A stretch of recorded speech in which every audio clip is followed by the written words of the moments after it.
Justice Sotomayor did not appear to be in. And did we see any others missing?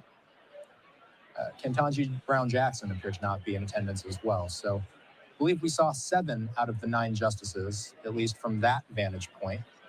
We'll wait to see if we can perhaps hear of any statements from either of those two as to why they are not in attendance today. But of course, there's a handful of things that are on people's minds. I mean, there's an infinite amount of things that the president can talk about during this speech. But Andrew, I mean, what you and I have been covering these past few days so closely has been the Russia-Ukraine war, that contentious meeting between Vladimir Zelensky and President Trump and J.D. Vance in the Oval Office, tariffs and high prices. That's something that we'll wait and see how Trump discusses that in his speech tonight. We heard of retaliatory tariffs that are going to be implemented from Mexico, Canada, and China. Of course, at midnight this past midnight, just overnight here, we heard of the next round of tariffs coming into China, and then a 25% tax on imports from Canada and Mexico. So all 3 of those nations have announced retaliatory efforts. We'll see if Trump has a response to those retaliations. We're going to be talking about the shrinking government and Elon Musk, Andrew. I mean, that's something we're going to be watching for a lot. I mean, we had that poll up earlier today. We were asking the folks at home what they're most interested in hearing about tonight. And the Department of Government Efficiency is topping our poll. People want to know about DOGE. They want to know how DOGE is going to work and what DOGE has planned for the incoming year.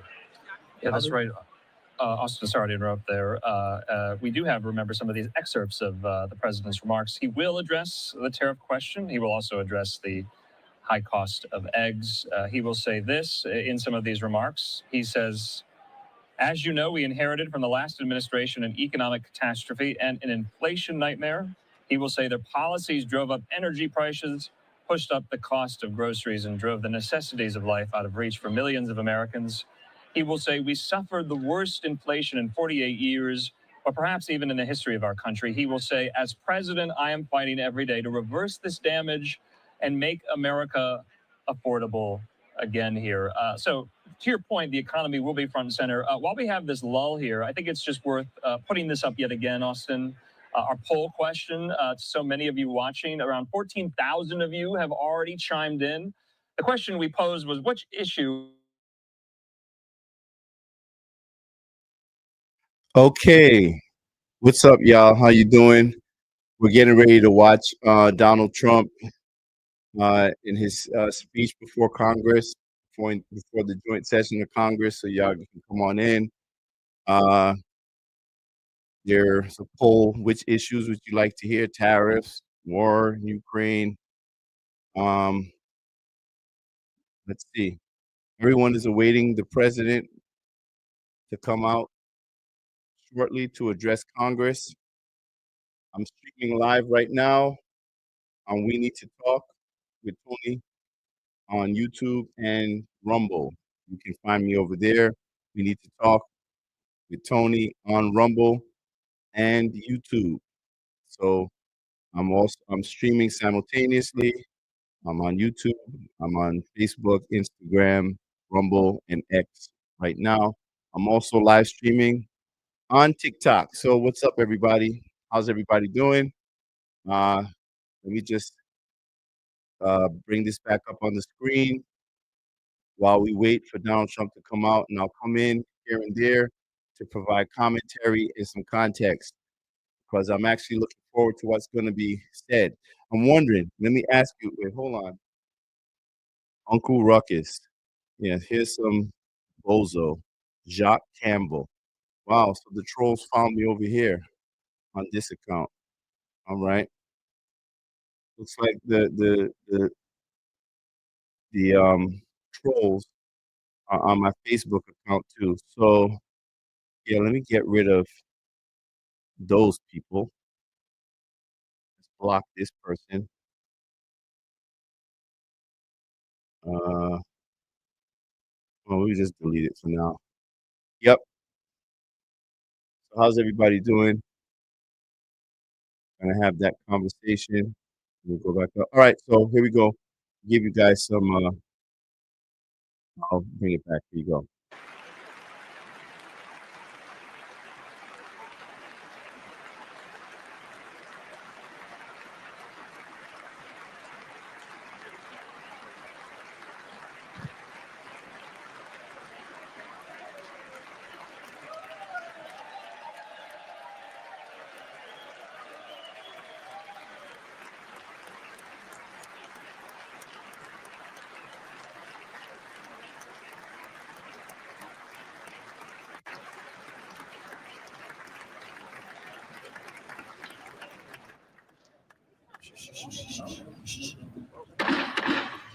Mr. Speaker, the President's Cabinet.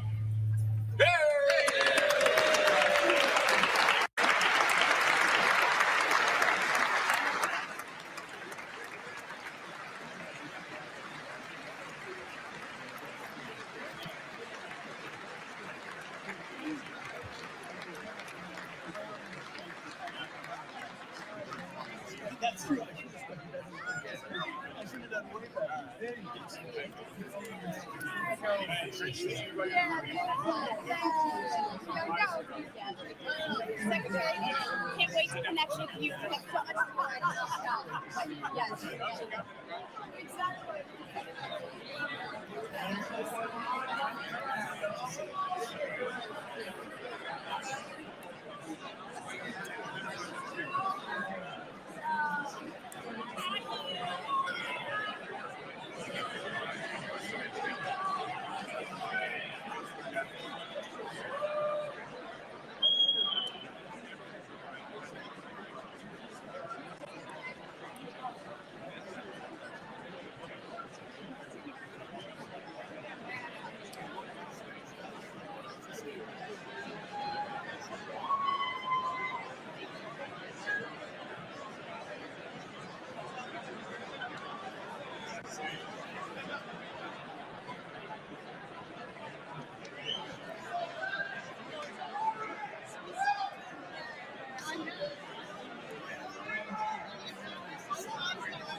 All right, so the members of the president's cabinet, the majority of them that have already been Senate confirmed, of course, coming into the chamber, and you saw many of them there. Austin Westfall is still with me here in the Live Now newsroom. Austin, not many of the Supreme Court justices, to your point. We did see a number of them enter the chamber. We are hearing from the Hill that 4 Supreme Court justices are not in attendance. That includes Justices Clarence Thomas and Samuel Alito. They have not attended these speeches in more than a decade. Also passing are Justices Sonia Sotomayor and Neil Gorsuch. So beyond the 4 sitting justices in attendance today, retired Justice Anthony Kennedy is also in the chamber, according to The Hill. So it should be any moment now, Andrew. We've just watched the president's cabinet enter the room. We see the VP and the Speaker of the House sitting there, and we will watch them over Trump's shoulder as he gives this address. There's Tulsi Gabbard and Chip Roy. Keep playing a game of RFK Jr. And we're going to continue watching as this group mingles together until we eventually hear the president announced. And then he will flood through the chamber. He'll shake a lot of hands. That's right. And the speech will get underway. Yeah, this is going to be the last time you see Austin and myself on camera. We just want to let these scenes breathe there on the House floor. We'll have a lot of reaction, a lot of analysis after the speech itself. We've been reading to you some of the excerpts of what President Trump is going to say there. Back out live on the House floor, we brought you also the news that VA Secretary Doug Collins will be the designated survivor tonight. We've been talking about the issues in this last hour of what the president might touch on and highlight. And remember, just 43 days in office there in his second term, his non-consecutive term. And Austin, you and I were discussing the inauguration and the run-up to that. That's really the last time we've heard from President Trump, at least in this building right here that was in the Capitol Rotunda, because it was just too cold, remember, to have the inauguration outside. Right. It was somewhat packed in there, hundreds of people in the Rotunda, and now you're watching these scenes on the House floor and many of the... Okay. Yep. So any minute now, Donald Trump is going to come out to address the joint session of Congress. A lot of topics to talk about. I mean, I heard that Hakeem Jeffries put the order out to, the Democrats not to make a scene, not to do anything. But I don't know. I heard there's going to be a whole bunch of protesting going on there. So we'll see. Hopefully this will be an opportunity for everyone to get the answers to the questions that they have. I mean, we know that Donald Trump has only been in office for, 7 weeks now. 7 weeks. So, 43 days? So, it's not that much time, but I'm very eager to hear what he has to say. The person who's going to be doing the Democrat rebuttal is Senator Alyssa Slotkin of Michigan, Democrat. I don't know. Anybody knows who that is? She was born in New York. Oh, Lord. Okay. That'll be interesting. Let's hear it. No, I never heard of her, but, and they're already ready for the rebuttal. So does that mean you're going to say that everything that he says is false? Are we going to listen to anything that he has to say? I am interested, though, to know how people feel about how that meeting went between him and Zelensky, because it's interesting watching the reactions to it, because it seems like people are just watching, people who watch two completely different things. Yeah. So let's see. It looks like they're getting close. Let's see. Senate seat in Michigan in 2026 as well, Austin. And we'll see if Rogers takes another crack at it there with outgoing Senator Gary Peters. In the meantime here, you're still watching the House floor. We are waiting for President Trump's arrival into the chamber. Everyone seems to be set in place now. You're about to listen to the Sergeant at Arms there, and here we go. Mr. Speaker, the President of the United States.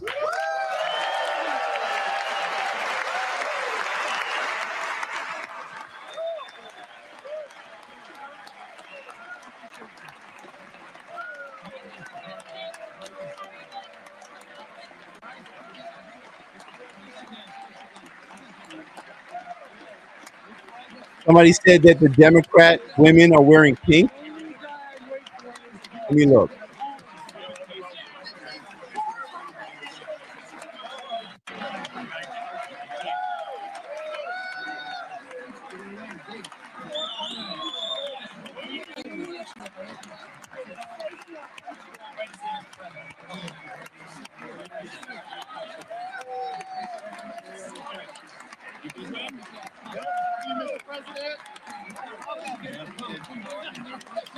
Donald Trump is looking real serious. He's not smiling. I don't know about y'all. I don't see any smiles. Do you? He looks very serious right now. No smiles.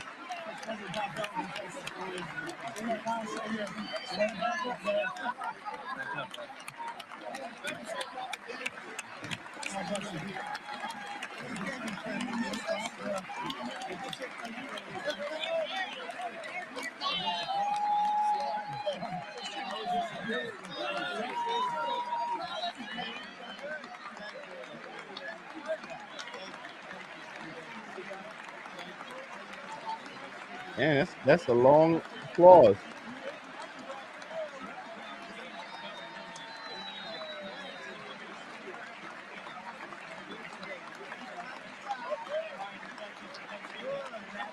All right, now I remember when the last time he did this. That's when hold on. Last time he did this, that's when Nancy Pelosi like ripped up the papers behind him. Remember? So this is interesting. I mean, is Hakeem Jeffries gonna be uh petty like that? Wait, is it who's gonna be behind? I don't know. I guess we're gonna see. Oh no, obviously no. What am I talking about? Because it's Mike Johnson. Yeah,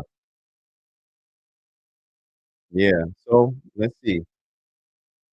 How many people think that they're gonna be protesting loudly while he delivers his address? I think there's like a 90% chance of that.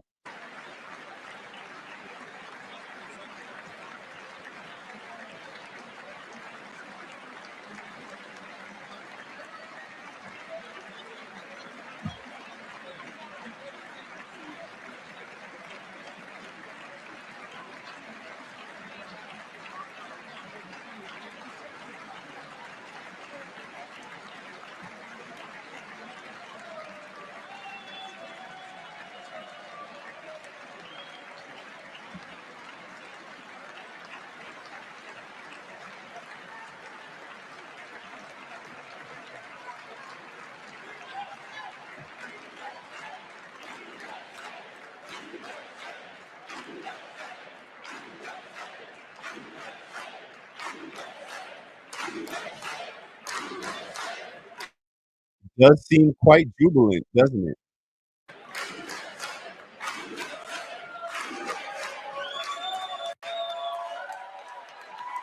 All right, here we go.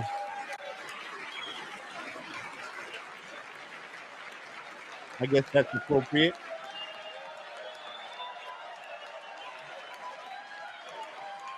Oh shit, here it goes.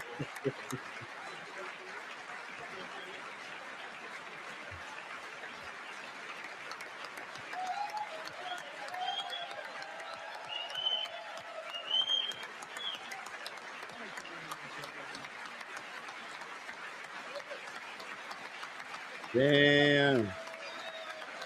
Here we go. Y'all ready?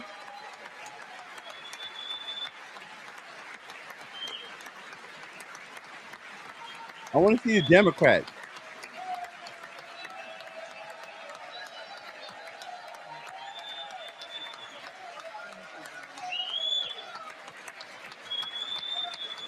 Why am I nervous? Oh Lord, here comes the beef. Thank you.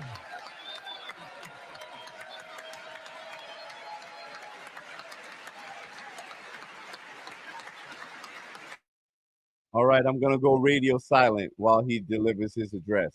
At least here on the podcast. But I'm right here. Thank you very much. Thank you very much. It's a great honor. Thank you very much. Speaker Johnson, Vice President Vance, the First Lady of the United States,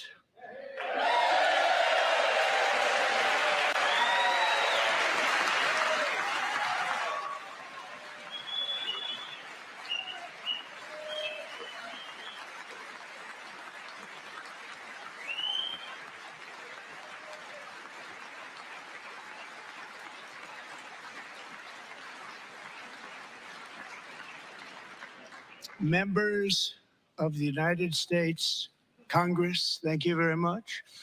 And to my fellow citizens, America is back.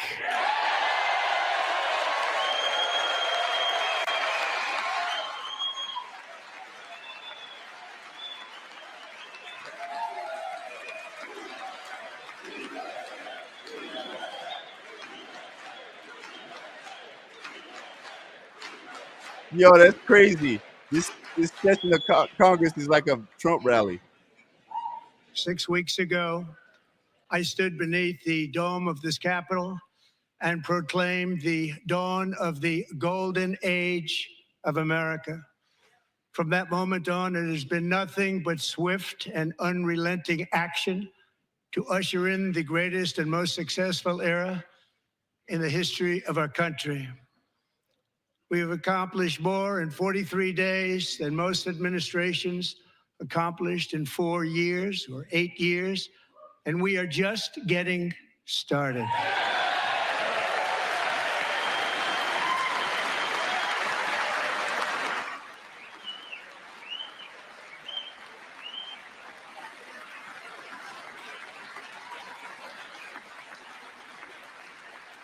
Thank you. I return to this chamber tonight to report that America's momentum is back, our spirit is back, our pride is back, our confidence is back, and the American dream is surging bigger and better than ever before.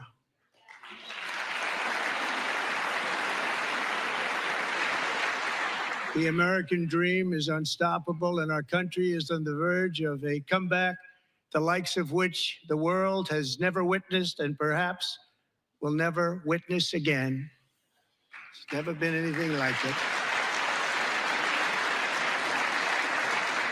The presidential election of November 5th was a mandate like has not been seen in many decades. We won all 7 swing states, giving us an electoral college victory of 312 votes.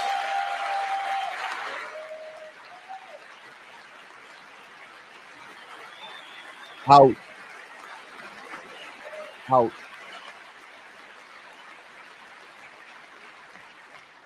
We won the popular vote by big numbers and won counties in our country.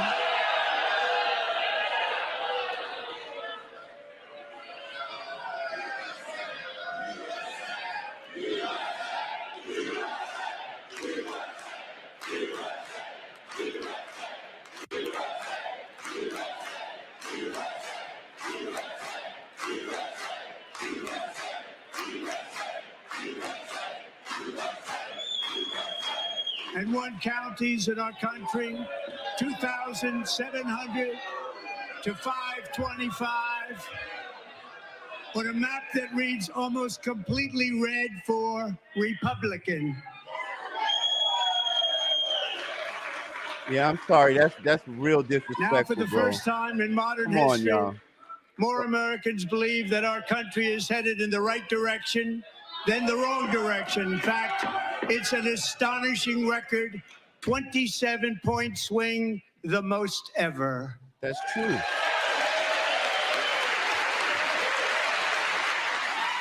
Damn, y'all don't gotta be so disrespectful though. Damn, bro. Remember, the world is watching. Likewise, small business optimism saw its single largest one-month gain ever recorded, a 41-point jump.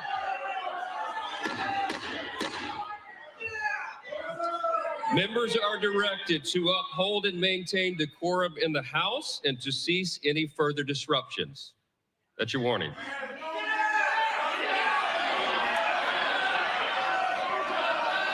Members are engaging in willful and continuing breach of decorum, and the chair is prepared to direct the Sergeant-at-Arms to restore order to the joint session.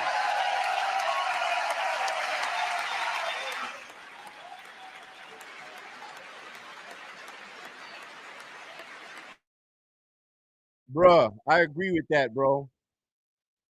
I agree with that. Nah, that's wild disrespectful. They're looking crazy on the world stage. I agree with that, 100%. Mr. Green, take your seat.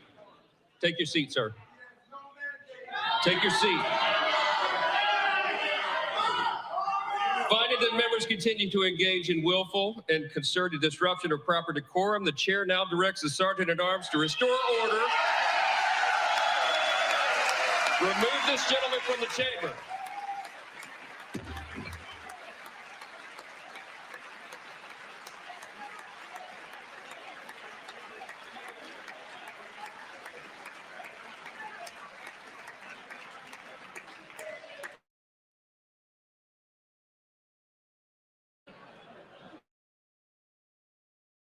Bruh, I'm gonna be honest with you. I know, you don't have to like Donald Trump and all of that, but what we're seeing here is a really embarrassing display. Like, you can't say, "Oh, Donald Trump is this, he's that, he's uncouth, and he's all of these things," and then you're acting like that. Like, this is really embarrassing. I'm just telling you that right now. It's really embarrassing. You gotta do better than that. Seriously. 400 executive actions, a record to restore common sense, safety, optimism, and wealth all across our wonderful land. The people elected me to do the job, and I'm doing it.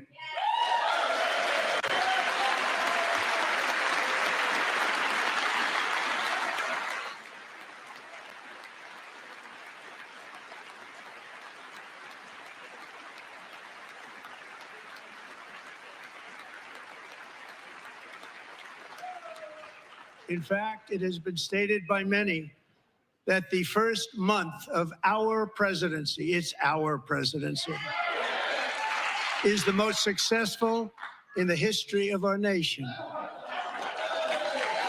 By many.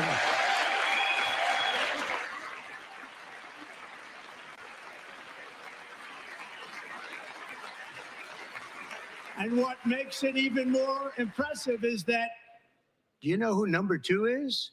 George Washington. How about that? How about that? I don't know about that list, but we'll take it. Within hours of taking the oath of office, I declared a national emergency on our southern border, and I deployed the U.S. military and Border Patrol to repel the invasion of our country. And what a job they've done. As a result, illegal border crossings last month were by far the lowest ever recorded, ever.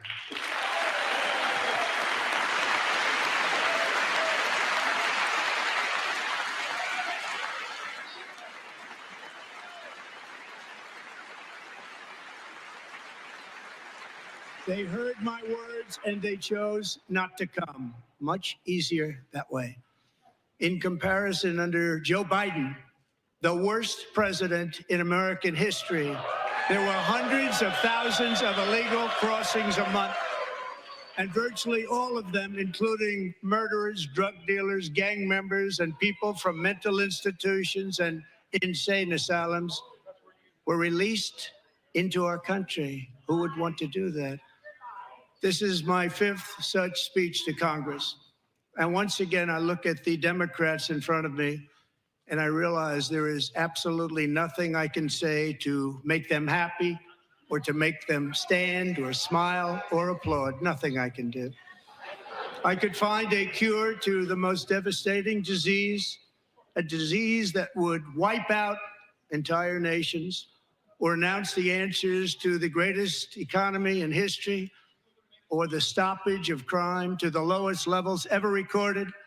And these people sitting right here will not clap, will not stand, and certainly will not cheer for these astronomical achievements. They won't do it, no matter what. Five times I've been up here. It's very sad, and it just shouldn't be this way.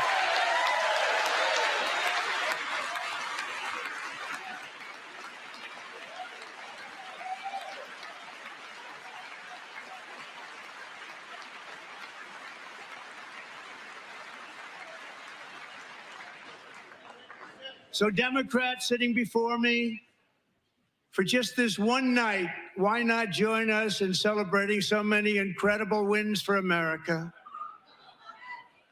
For the good of our nation, let's work together and let's truly make America great again.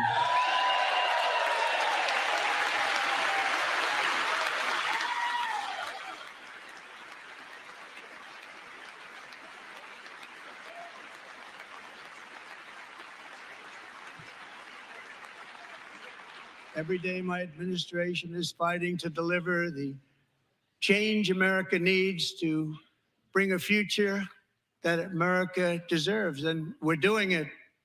This is a time for big dreams and bold action. Upon taking office, I imposed an immediate freeze on all federal hiring, a freeze on all new federal regulations, and a freeze on all foreign aid.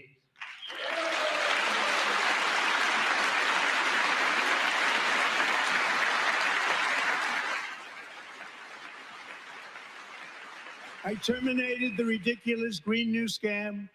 I withdrew from the unfair Paris Climate Accord, which was costing us trillions of dollars that other countries were not paying. I withdrew from the corrupt World Health Organization.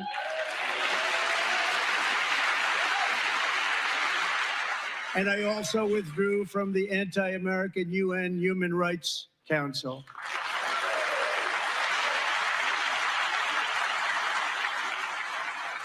We ended all of Biden's environmental restrictions that were making our country far less safe and totally unaffordable. And importantly, we ended the last administration's insane electric vehicle mandate, saving our auto workers and companies from economic destruction.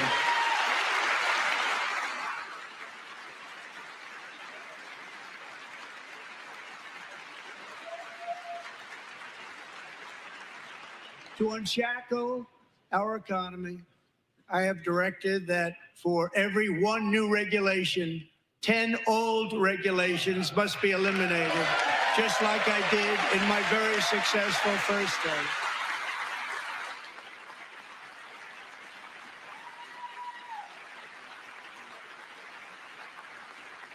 And in that first term, we set records on ending unnecessary rules and regulations like no other president had done before.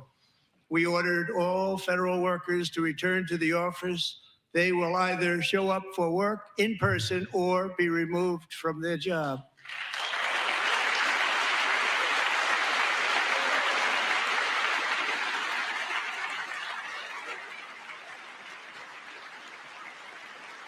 And we've ended weaponized government where, as an example, a sitting president is allowed to viciously prosecute his political opponent, like me. How did that work out? Not too good. Not too good.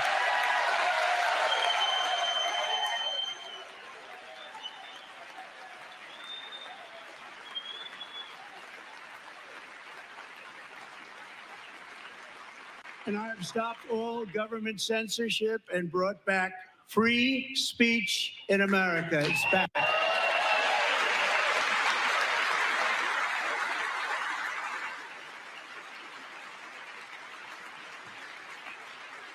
And 2 days ago, I signed an order making English the official language of the United States of America.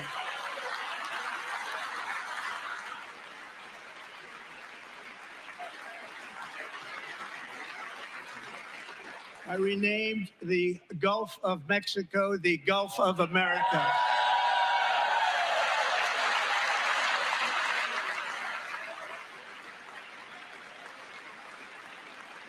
And likewise, I renamed, for a great president, William McKinley, Mount McKinley again. Beautiful Alaska. We love Alaska. We've ended the tyranny of so-called diversity, equity, and inclusion policies all across the entire federal government and indeed the private sector and our military. And our country will be woke no longer.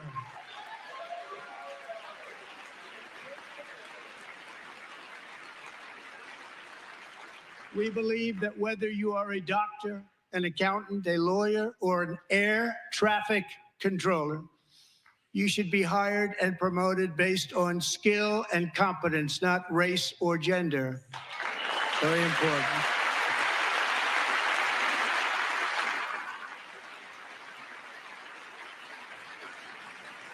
You should be hired based on merit.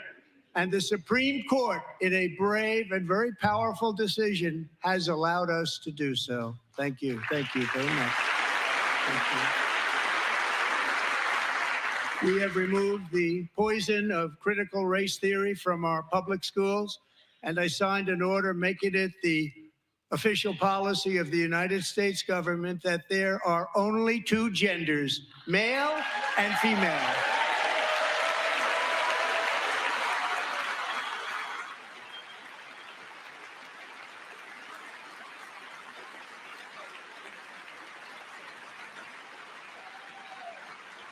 I also signed an executive order to ban men from playing in women's sports.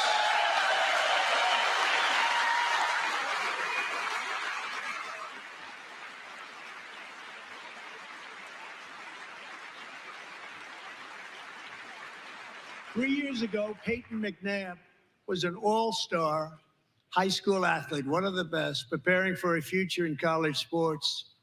But when her girls' volleyball match was invaded by a male, he smashed the ball so hard in Peyton's face, causing traumatic brain injury, partially paralyzing her right side and ending her athletic career. It was a shot like she's never seen before. She's never seen anything like it. Peyton is here tonight in the gallery, and Peyton, from now on, schools will kick the men off the girls' team, or they will lose all federal funding. Real talk though on that issue, like every Democrat voted against that legislation, and I think that's really horrible. It's a terrible signal because 80% of Americans agree on that. Men should not be in women's sports. And I think that's a crazy hill for Democrats to die on. Just wanted to put that out there.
Get out of control.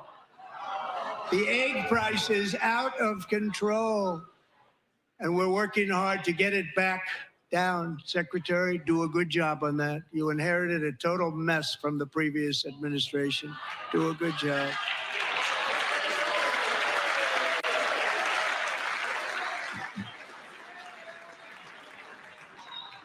A major focus of our fight to defeat inflation is rapidly reducing the cost of energy.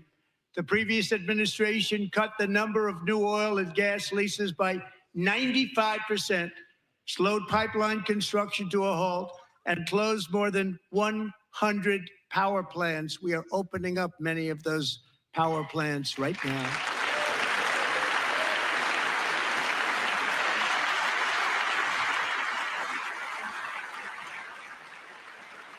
And frankly, we have never seen anything like it. That's why on my first day in office, I declared a national energy emergency.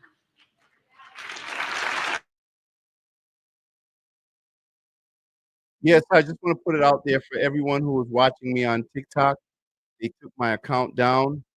And this is the censorship that Donald Trump thinks that he dealt with. They're still censoring us on social media. I have not said anything. I've been playing this address, and my account has been suspended on TikTok. Just want y'all to know, so y'all need to come over here.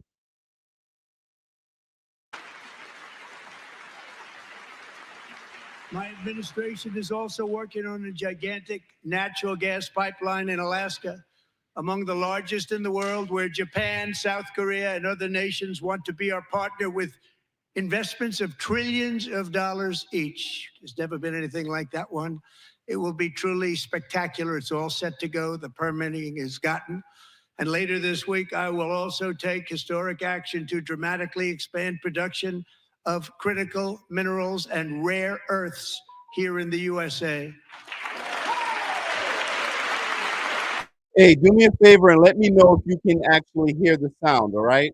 I want to make sure that the sound is coming through. To further combat inflation, we will not only be reducing the cost of energy, but will be ending the flagrant waste of taxpayer dollars.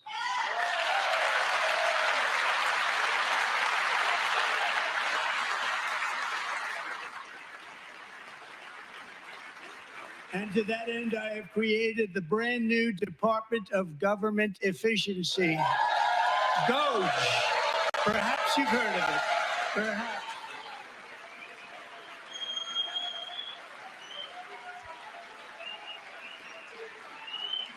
Which is headed by Elon Musk, who is in the gallery tonight.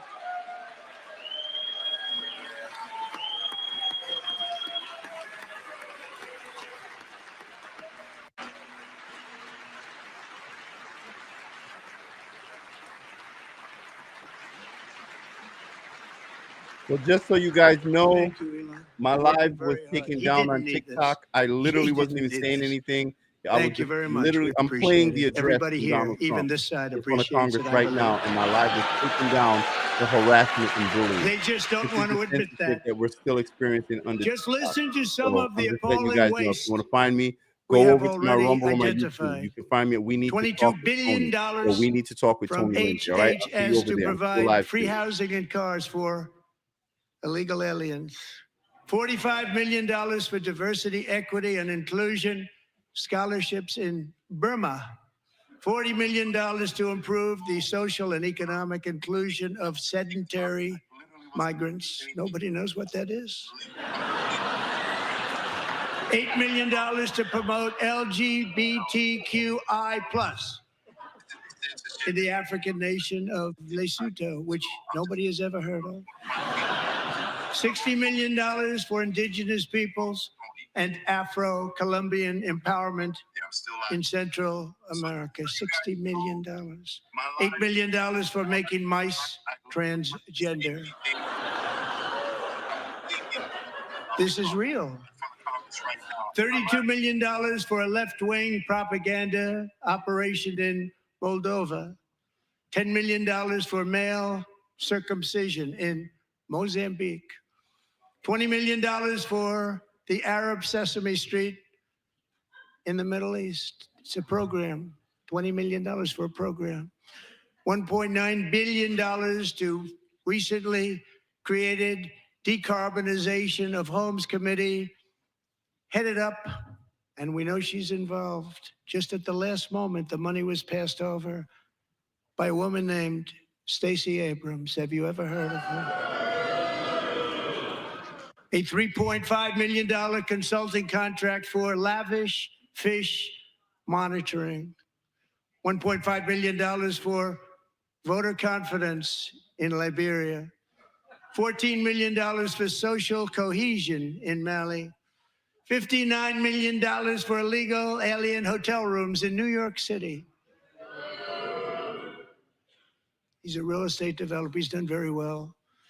$250,000 to increase vegan local climate action innovation in Zambia. $42 million for social and behavior change in Uganda. $14 million for improving public procurement in Serbia. $47 million for improving learning outcomes in Asia. Asia's doing very well with learning. You know what we're doing. Should use it ourselves. And $101 million for DEI contracts at the Department of Education. The most ever paid, nothing even like it. Under the Trump administration, all of these scams, and they're far worse, but I didn't think it was appropriate to talk about them. They're so bad. Many more have been found out and exposed and swiftly terminated by a group of very intelligent, mostly young people, headed up by Elon, and we appreciate it. We found hundreds of billions of dollars of fraud.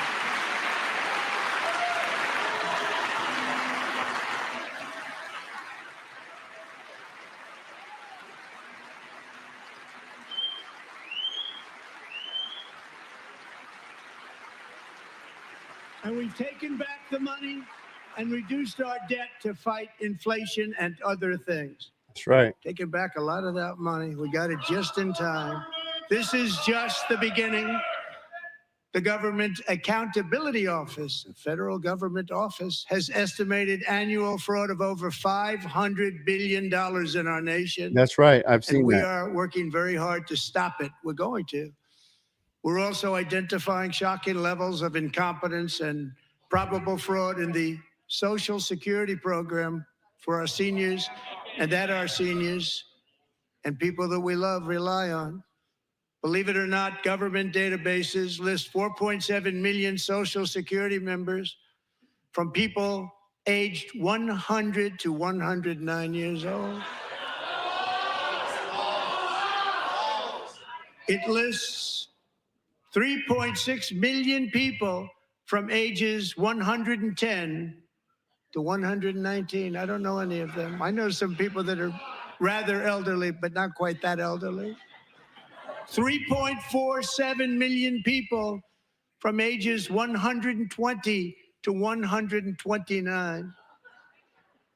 3.9 million people from ages 130 to 139. 3.5 million people from ages 140 to 149. And money is being paid to many of them. And we're searching right now. In fact, Pam, good luck. Good luck. You're going to find it. But a lot of money is paid out to people because it just keeps getting paid and nobody does. And it really hurts Social Security and hurts our country. 1.3 million people from ages 150 to 159, and over 130,000 people, according to the Social Security databases, are age over 160 years old. We have a healthier country than I thought, Bobby.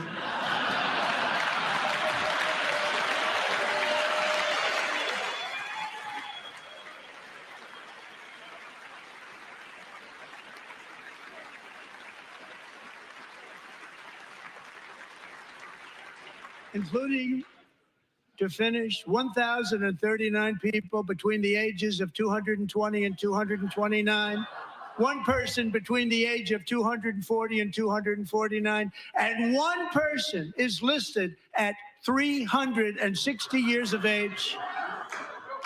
More than 100 years, more than 100 years older than our country. But we're going to find out where that money's going.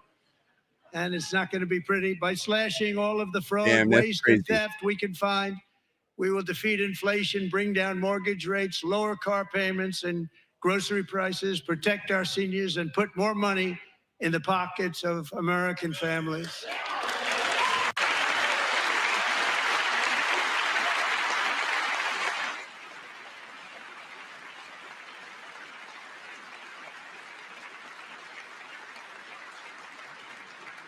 And today, interest rates took a beautiful drop, big, beautiful drop. It's about time. And in the near future, I want to do what has not been done in 24 years, balance the federal budget. We're going to balance it.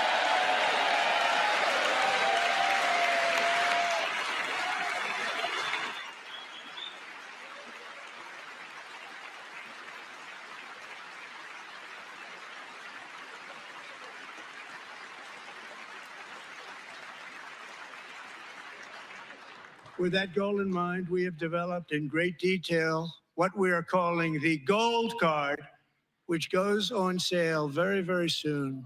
For $5 million, we will allow the most successful job-creating people from all over the world to buy a path to U.S. citizenship. It's like the green card, but better and more sophisticated. And these people will have to pay tax in our country. They won't have to pay tax from where they came.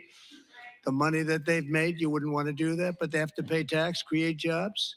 They'll also be taking people out of colleges and paying for them so that we can keep them in our country instead of having them being forced out. Number one, at the top school, as an example, being forced out and not being allowed to stay and create tremendous numbers of jobs and great success for a company out there. So while we take out the criminals, killers, traffickers, and child predators who are allowed to enter our country under the open border policy of these people, the Democrats, the Biden administration, the open border insane policies that you've allowed to destroy our country, we will now bring in brilliant, hardworking, job-creating people. They're going to pay a lot of money, and we're going to reduce our debt with that money.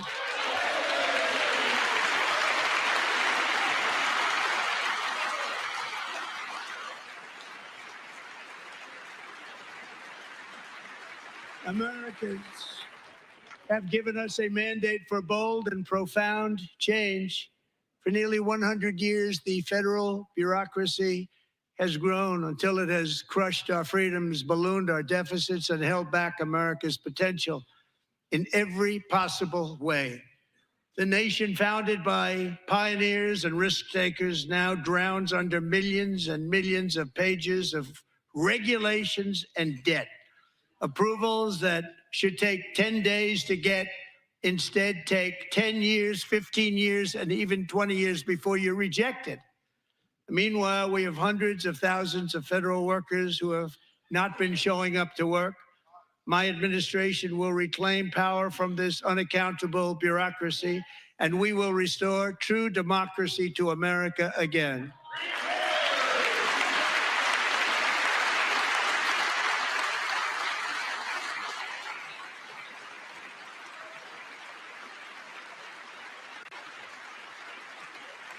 And any federal bureaucrat who resists this change will be removed from office immediately. Because we are draining the swamp. It's very simple. And the days of rule by unelected bureaucrats are over.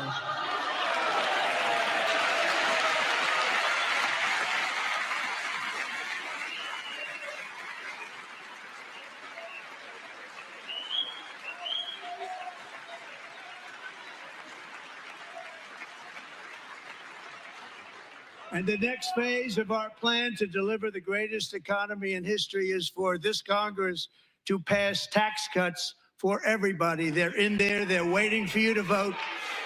And I'm sure that the people on my right, I don't mean the Republican right, but my right here, I'm sure you're going to vote for those tax cuts because otherwise I don't believe the people will ever vote you into office. So I'm doing you a big favor by telling you that.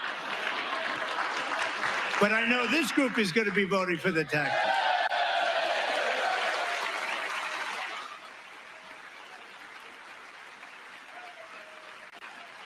Bro, Trump talking about tax cuts and not one Democrat is standing, bro. The very first Damn. part of our plan. We had tremendous success in our first term with it. A very big part of our plan. We're seeking permanent income tax cuts all across the board. And to get urgently needed relief to Americans hit especially hard by inflation, I'm calling for no tax on tips, no tax on overtime. Come on, and Democrats. No tax on Stand up social for that. security benefits for our great seniors. Stand up, Democrats. Come on, stand up. Damn. They're not even standing up for that. No tax on tips, no tax on Social Security. What? Start paying your taxes. And I also want to make interest payments on car loans tax deductible, but only if the car is made in America. Come on, y'all. Democrats, you got to stand up for that, right? No? And by the way, we're going to have growth in the auto industry like nobody's ever seen. Plants are opening up all over the place. Deals are being made. Never seen. That's a combination of the election win and tariffs. It's a beautiful word, isn't it? That, along with our other policies, will allow our auto industry to absolutely boom. It's going to boom. Spoke to the majors today, all three, the top people, and they're so excited. In fact, already numerous car companies have announced that they will be building massive automobile plants in America, with Honda just announcing a new plant in Indiana, one of the largest anywhere in the world.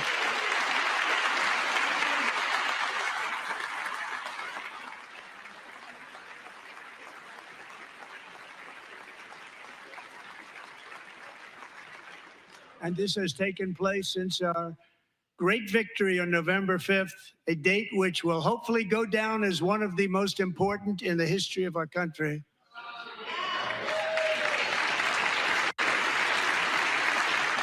In addition, as part of our tax cuts, we want to cut taxes on domestic production and all manufacturing. And just as we did before, we will provide 100% expensing. It will be retroactive to January 20th, 2025.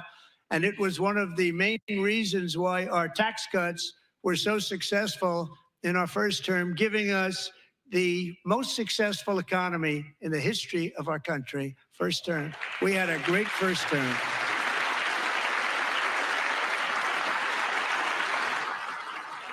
If you don't make your product in America, however, under the Trump administration, you will pay a tariff, and in some cases, a rather large one. Other countries have used tariffs against us for decades, and now it's our turn to start using them against those other countries. On average, the European Union, China, Brazil, India, Mexico, and Canada, have you heard of them?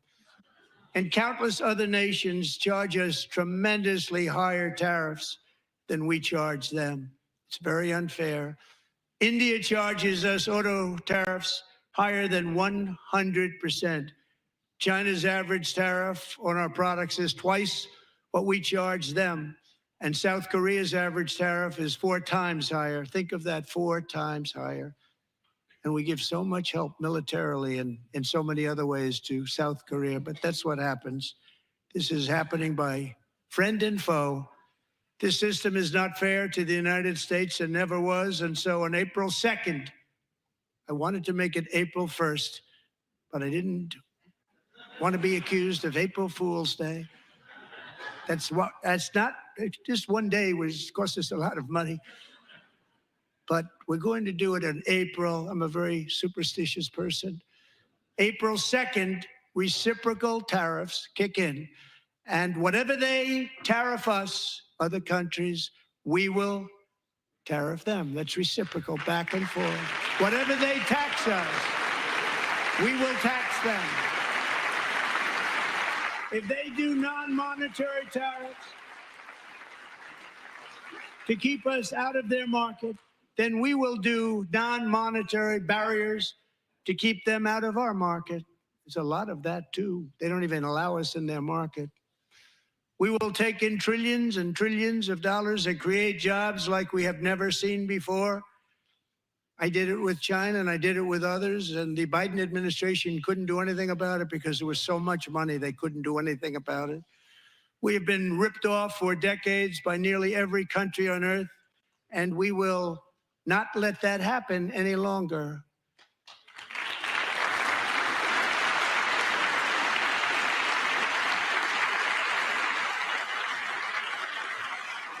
Much has been said over the last 3 months about Mexico and Canada, but we have very large deficits with both of them. But even more importantly, they've allowed fentanyl to come into our country at levels never seen before, killing hundreds of thousands of our citizens and many very young, beautiful people, destroying families. Nobody's ever seen anything like it. They are, in effect, receiving subsidies of hundreds of billions of dollars. We pay subsidies to Canada and to Mexico of hundreds of billions of dollars, and the United States will not be doing that any longer. We're not going to do it any longer.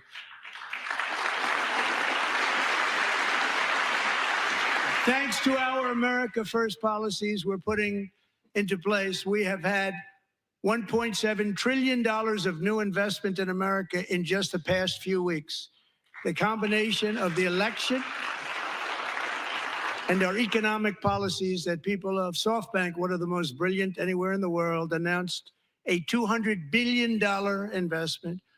OpenAI and Oracle, Larry Ellison, announced $500 billion investment, which they wouldn't have done if Kamala had won. Apple announced $500 billion investment. Tim Cook called me. He said, I cannot spend it fast enough. It's going to be much higher than that, I believe. They'll be building their plants here instead of in China. And just yesterday, Taiwan Semiconductor, the biggest in the world, most powerful in the world, has a tremendous amount, 97% of the market, announced a $165 billion investment to build the most powerful chips on earth right here in the USA.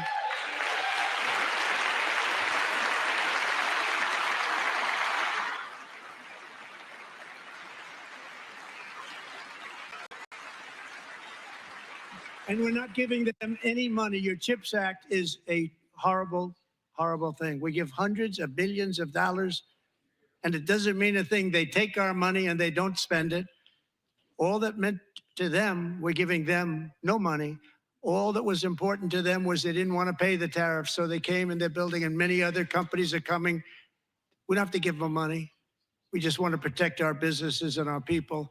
And they will come because they won't have to pay tariffs if they build in America. So it's very amazing. You should get rid of the CHIP Act, and whatever's left over, Mr. Speaker, you should use it to reduce debt or any other reason you want to.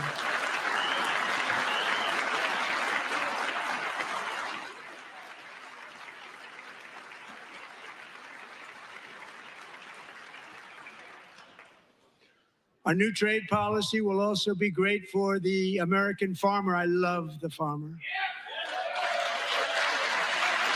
Who will now be selling into our home market, the USA, because nobody is going to be able to compete with you. Because there's goods that come in from other countries and companies. They're really in a bad position in so many different ways. They're uninspected. They may be very dirty and disgusting, and they come in and they pour in and they hurt our American farmers. The tariffs will go on agricultural product coming into America, and our farmers, starting on April 2nd, it may be a little bit of an adjustment period. We had that before when I made the deal with China, $50 billion of purchases, and I said, just bear with me, and they did. They did. Probably have to bear with me again, and this will be even better. That was great. The problem with it was that Biden didn't enforce it. He didn't enforce it. $50 billion of purchases, and we were doing great, but Biden did not enforce it, and it hurt our farmers. But our farmers are going to have a field day right now. So to our farmers, have a lot of fun. I love you too. I love you too. It's all going to happen.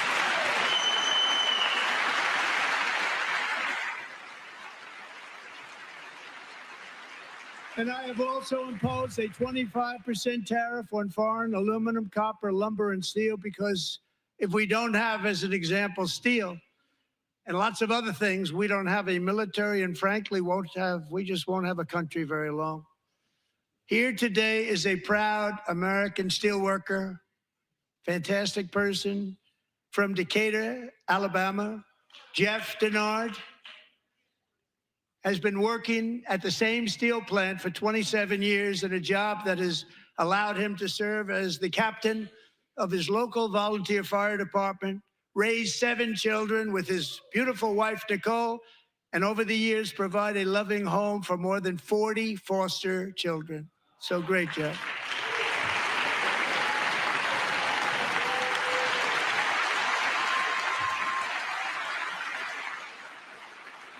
Thank you, Jeff.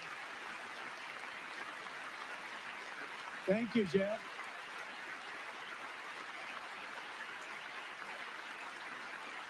Stories like Jeff's remind us that tariffs are not just about protecting American jobs. They're about protecting the soul of our country. Tariffs are about making America rich again and making America great again, and it's happening, and it will happen rather quickly. There'll be a little disturbance, but we're okay with that. It won't be much. No, you're not. Oh. And look where Biden took us, very low, the lowest we've ever been. Jeff, I want to thank you very much. And I also want to recognize another person who has devoted herself to foster care community. She works so hard on it.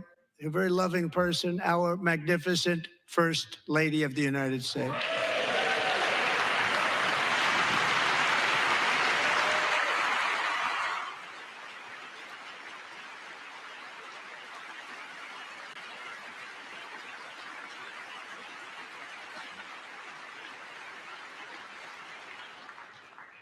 Melania's work has yielded incredible results, helping prepare our nation's future leaders as they enter the workforce. Our First Lady is joined by 2 impressive young women, very impressive. Haley Ferguson, who benefited from the First Lady's Fostering the Future initiative and is poised to complete her education and become a teacher. And Elliston Berry, who became a victim of an illicit deepfake image produced by a peer. With Elliston's help, the Senate just passed the Take It Down Act, and this is so important. Thank you very much, John. Thank you. Stand up, John. Thank you, John.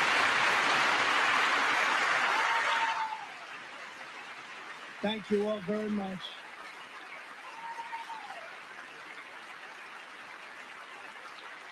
Thank you. And thank you to John Thune and the Senate. Great job. To criminalize the publication of such images online is terrible, terrible thing. And once it passes the House, I look forward to signing that bill into law. Thank you. And I'm going to use that bill for myself, too, if you don't mind. Because nobody gets treated worse than I do online. Nobody. That's great. Thank you very much to the Senate. Thank you. But if we truly care about protecting Americans' children, no step is more crucial than securing America's borders. Over the past 4 years, 21 million people poured into the United States. Many of them were murderers, human traffickers, gang members, and other criminals from the streets of dangerous cities all throughout the world.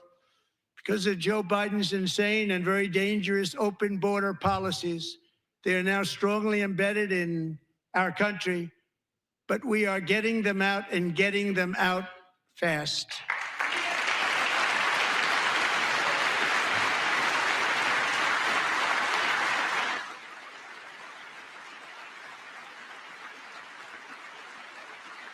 And I want to thank Tom Homan and Christy. I want to thank you and Paul of Border Patrol. I want to thank you. What a job they've all done. Everybody, Border Patrol, ICE, law enforcement in general is incredible. We have to take care of our law enforcement. Have to.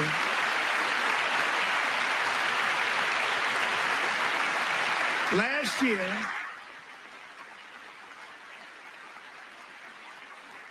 a brilliant 22-year-old nursing student named Laken Riley, the best in her class, admired by everybody, went out for a jog on the campus of the University of Georgia. That morning, Laken was viciously attacked, assaulted, beaten, brutalized, and horrifically murdered. Laken was stolen from us by a savage illegal alien gang member who was arrested while trespassing across Biden's open southern border and then set loose into the United States under the heartless policies of that failed administration. It was indeed a failed administration. He had then been arrested and released in a Democrat-run sanctuary city, a disaster, before ending the life of this beautiful young angel. With us this evening are Laken's beloved mother, Allison, and her sister, Lauren.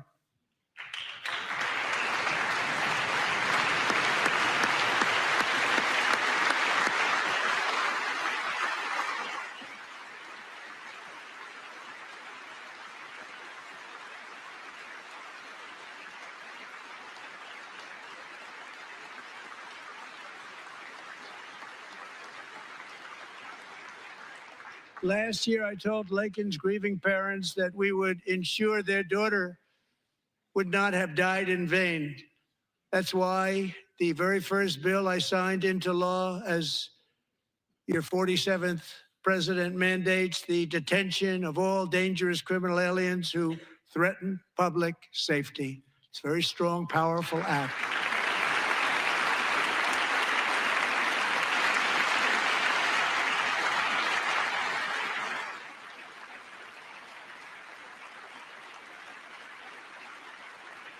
It's called the Laken-Riley Act. So Allison and Lauren, America will never, ever forget our beautiful Laken Hope Riley. Damn, not one Democrat is clapping. Bro, this is really a bad look for Democrats, bro.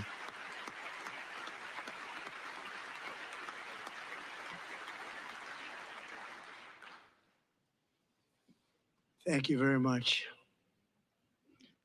Since taking office, my administration has launched the most sweeping border and immigration crackdown in American history, and we quickly achieved the lowest numbers of illegal border crossers ever recorded. Thank you.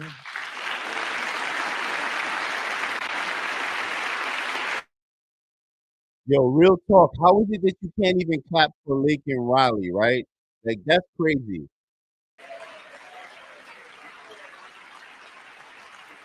The media and our friends in the Democrat Party kept saying we needed new legislation. We must have legislation to secure the border. But it turned out that all we really needed was a new president.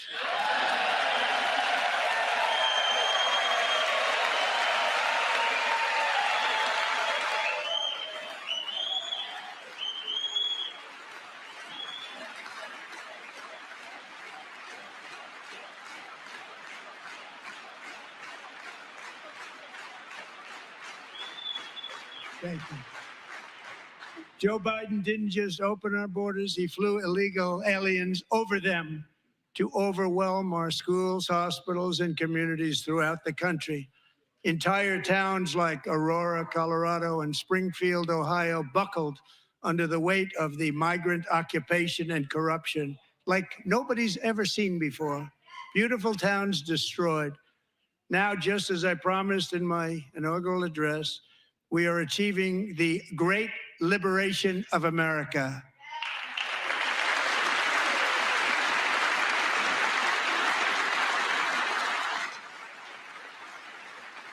But there still is much work to be done. Here tonight is a woman I have gotten to know Alexis Nungari from Houston. Wonderful woman. Last June, Alexis's 12-year-old daughter, her precious Jocelyn, walked to a nearby convenience store. She was kidnapped, tied up, assaulted for 2 hours under a bridge, and horrifically murdered. Arrested and charged with this heinous crime are 2 illegal alien monsters from Venezuela, released into America by the last administration through their ridiculous open border.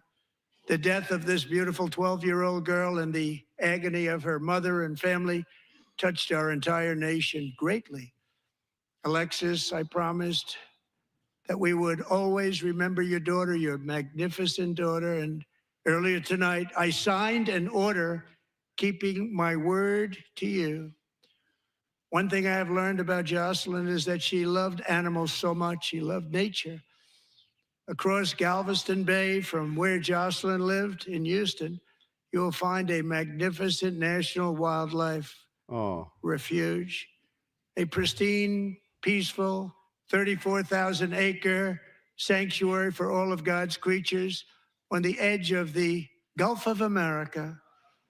Alexis, moments ago, I formally renamed that refuge in loving memory of your beautiful oh, daughter, Jocelyn. that's nice.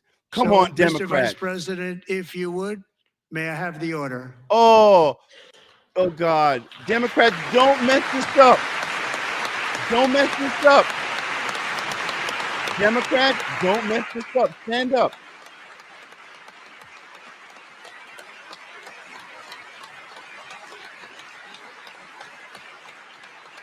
Oh, man.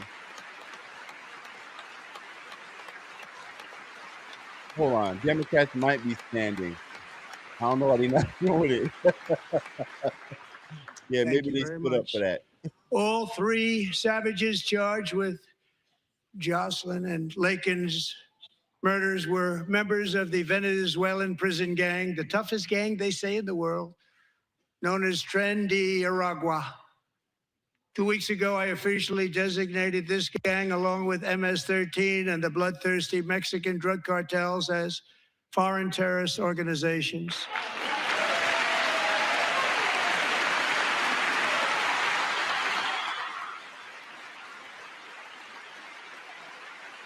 Democrats, what y'all not cheering for that? Oh, damn. They really messing up right now, bro. They are now officially in the same category as ISIS, and that's not good for them.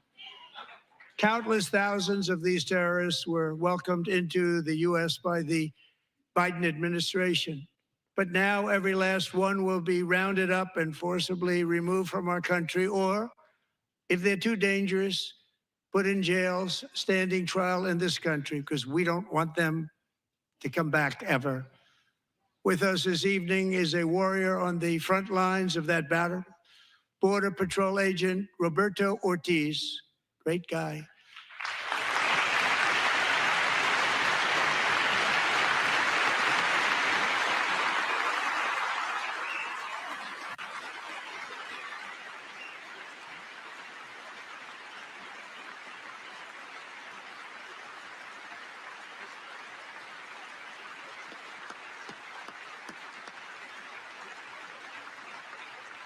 In January, Roberto and another agent were patrolling by the Rio Grande near an area known as Cartel Island. Doesn't sound too nice to me.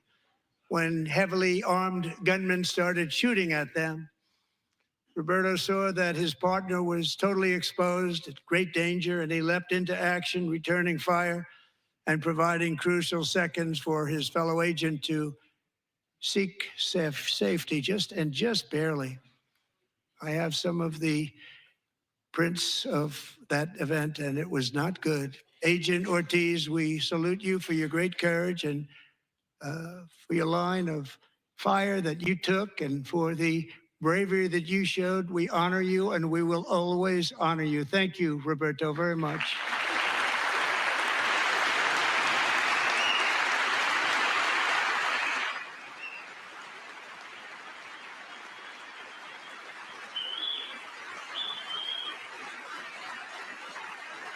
Thank you, Roberta. And I actually got to know him on my many calls to the border. He's a great, great gentleman. The territory to the immediate south of our border is now dominated entirely by criminal cartels that murder, rape, torture, and exercise total control. They have total control over a whole nation, posing a grave threat to our national security. The cartels are waging war on America, and it's time for America to wage war on the cartels, which we are doing.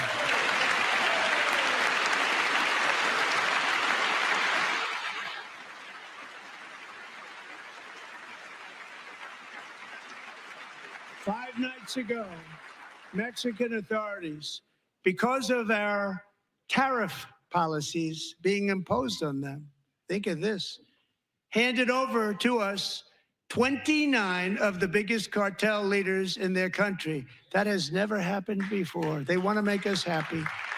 First time ever. But we need Mexico and Canada to do much more than they've done, and they have to stop the fentanyl and drugs pouring into the USA. They're going to stop it. I have sent Congress a detailed funding request laying out exactly how we will eliminate these threats to protect our homeland and complete the largest deportation operation in American history, larger even than current record holder, President Dwight D. Eisenhower, a moderate man, but someone who believed very strongly in borders. Americans expect Congress to send me this funding without delay so I can sign it into law. So, Mr. Speaker, John Thune, both of you, I hope you're going to be able to do that, Mr. Speaker. Thank you. Mr. Leader, thank you. Thank you very much. And let's get it to me. I'll sign it so fast, you won't even believe it.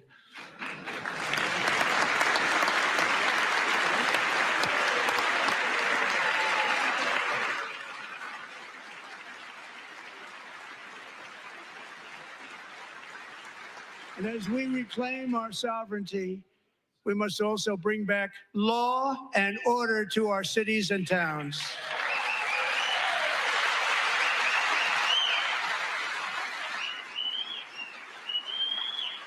In recent years, our justice system has been turned upside down by radical left lunatics. Many jurisdictions virtually ceased enforcing the law against dangerous repeat offenders while weaponizing law enforcement against political opponents like me. My administration has acted swiftly and decisively to restore fair, equal, and impartial justice under the constitutional rule of law, starting at the FBI and the DOJ. Pam, good luck. Cash, wherever you may be, good luck. Good luck. Pam Bondi. Good luck. So important. Going to do a great job. Cash, thank you. Thank you, Cash.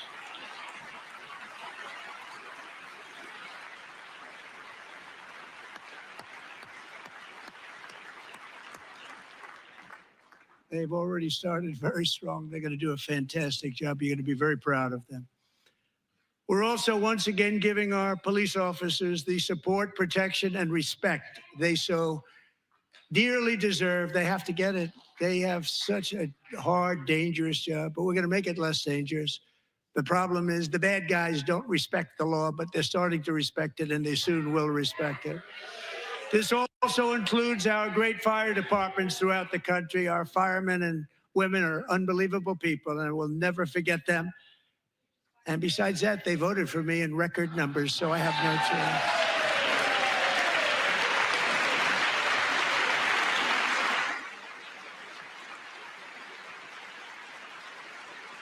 choice. 1 year ago this month, 31-year-old New York police officer Jonathan Diller, unbelievably wonderful person and a great officer, was gunned down at a traffic stop on Long Island. I went to his funeral. The vicious criminal charged with his murder had 21 prior arrests, and they were rough arrests, too. He was a real bad one. The thug in the seat next to him had 14 prior arrests, and went by the name of Killer. He was Killer. He killed other people, they say, a lot of them. I attended Officer Diller's service, and when I met his wife and one-year-old son, Ryan, it was very inspirational, actually. His widow's name is Stephanie, and she is here tonight. Stephanie, thank you very much, Stephanie. Thank you very much.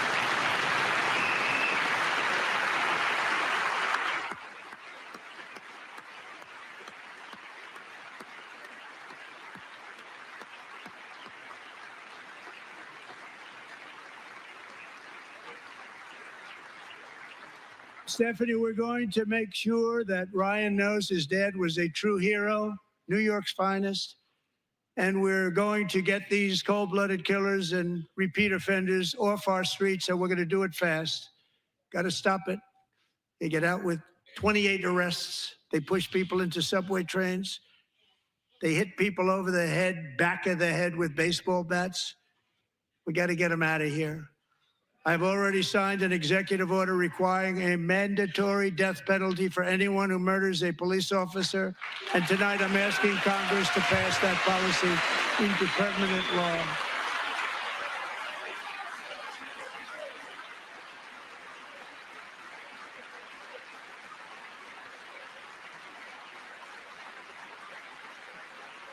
I'm also asking for a new crime bill getting tough on repeat offenders while enhancing protections for America's police officers so they can do their jobs without fear of their lives being totally destroyed.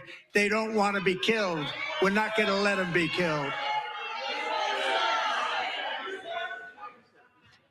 Joining us in the gallery tonight is a young man who truly loves our police. His name is DJ Daniel. He is 13 years old, and he has always dreamed of becoming a police officer.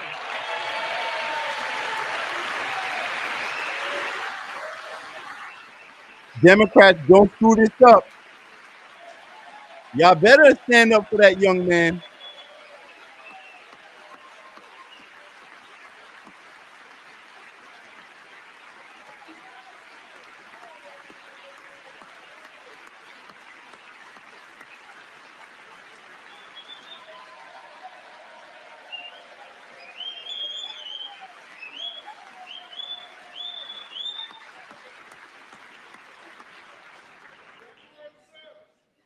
But in 2018, DJ was diagnosed with brain cancer. The doctors gave him 5 months at most to live. That was more than 6 years ago.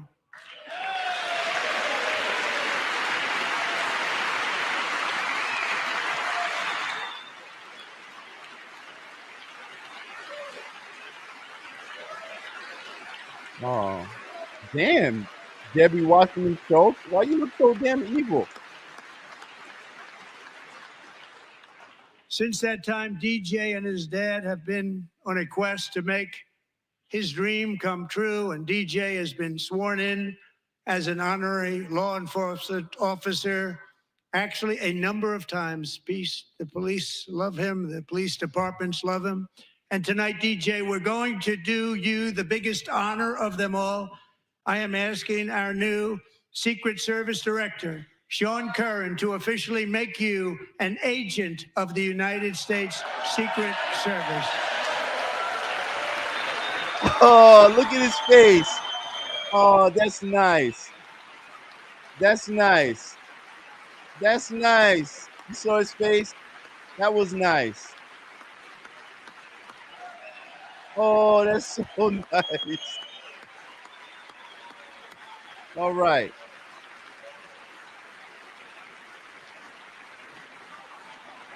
Oh gosh. I ain't crying, y'all crying. My eyes is just sweating. Thank you, DJ.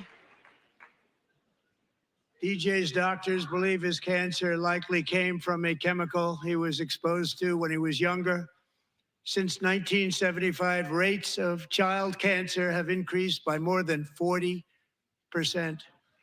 Reversing this trend is one of the top priorities for our new presidential commission to make America healthy again, chaired by our new Secretary of Health and Human Services, Robert F. Kennedy Jr.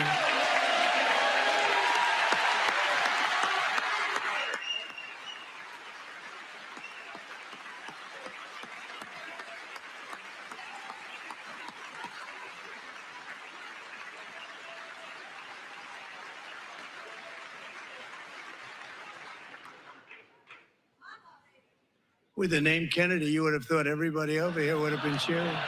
How quickly they forget. Our goal is to get toxins out of our environment, poisons out of our food supply, and keep our children healthy and strong. As an example, not long ago, and you can't even believe these numbers, 1 in 10,000 children had autism, 1 in 10,000. And now it's 1 in 36. There's something wrong. 1 in 36. Think of that. So we're going to find out what it is, and there's nobody better than Bobby and all of the people that are working with you. You have the best to figure out what is going on. Okay, Bobby, good luck. It's a very important job. Thank you. Yeah, I'm sorry. This is really disrespectful and lowbrow, y'all. I don't care. I mean, Democrat, Republican, this behavior is like really out of hand, bro. Out of pocket. My administration is also working to protect our children from toxic ideologies in our schools. A few years ago, January, Littlejohn and her husband discovered that their daughter's school had secretly socially transitioned their 13-year-old little girl. Teachers and administrators conspired to deceive January and her husband while encouraging her daughter to use a new name and pronouns. They, them pronoun, actually, all without telling January, who is here tonight and is now a courageous advocate against this form of child abuse. January, thank you. Thank you. Thank you very much.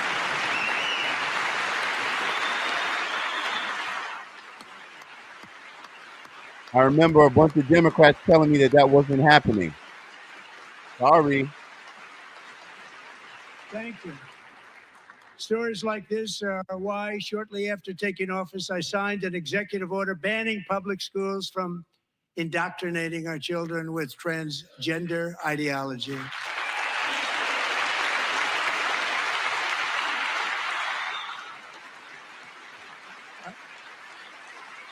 I also signed an order to cut off all taxpayer funding to any institution that engages in the sexual mutilation of our youth.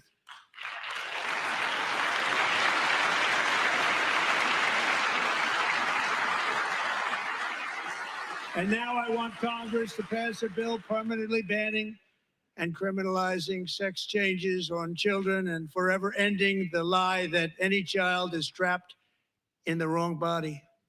This is a big lie.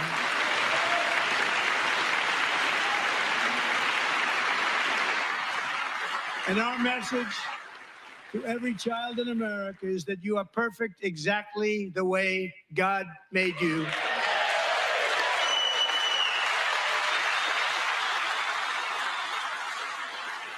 Bro, come on. Y'all got a problem with that Because too? we're getting wokeness out of our schools and out of our military, and it's already out, and it's out of our society. We don't want it. Wokeness is trouble. Wokeness is bad. It's gone. It's gone. And we feel so much better for it, don't we? Don't we feel better? Our service members won't be activists and ideologues. They will be fighters and warriors. They will fight for our country. And Pete, congratulations. Secretary of Defense, congratulations.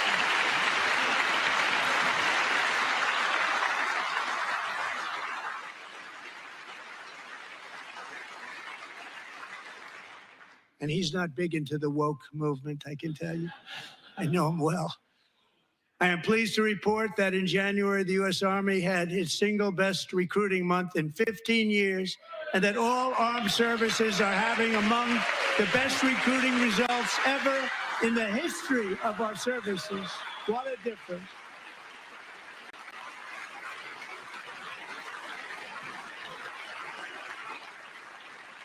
And you know, it was just a few months ago where the results were exactly the opposite. We couldn't recruit anywhere. We couldn't recruit.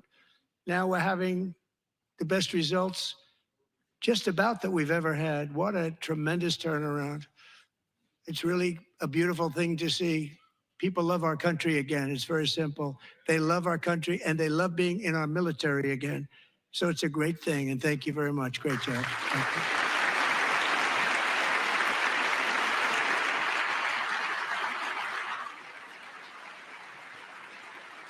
We're joined tonight by a young man, Jason Hartley, who knows the weight of that call of duty. Jason's father, grandfather, and great-grandfather all wore the uniform. Jason tragically lost his dad, who was also a Los Angeles County Sheriff's deputy when he was just a boy, and now he wants to carry on the family legacy of service. Jason is a senior in high school, a six-letter varsity athlete, a really good athlete, they say, a brilliant student with a 4.46, that's good, GPA. And his greatest dream is to attend the U.S. Military Academy at West Point.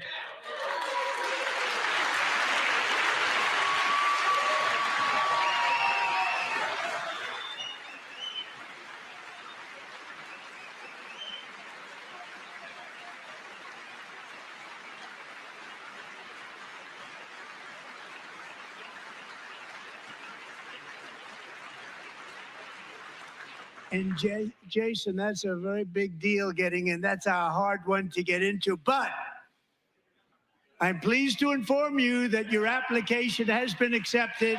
You will soon be joining the Corps of Cadets.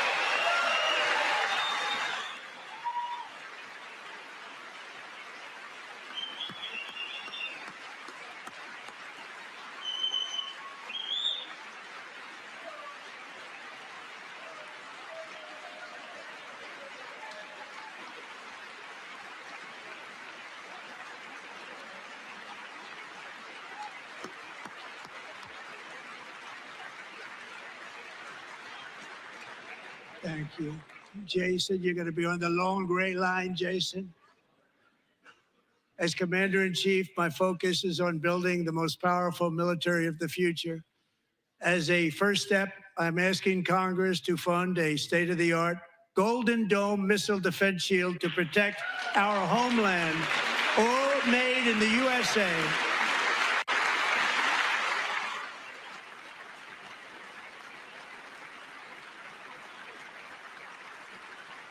And Ronald Reagan wanted to do it long ago, but the technology just wasn't there, not even close. But now we have the technology. It's incredible, actually. And other places they have it. Israel has it. Other places have it. And the United States should have it too, right, Tim? Right? They should have it too. So I want to thank you. But it's a very, very important. This is a very dangerous world. We should have it. We want to be protected, and we're going to protect our citizens like never before. To boost our defense industrial base, we are also going to resurrect the American shipbuilding industry, including commercial shipbuilding and military shipbuilding.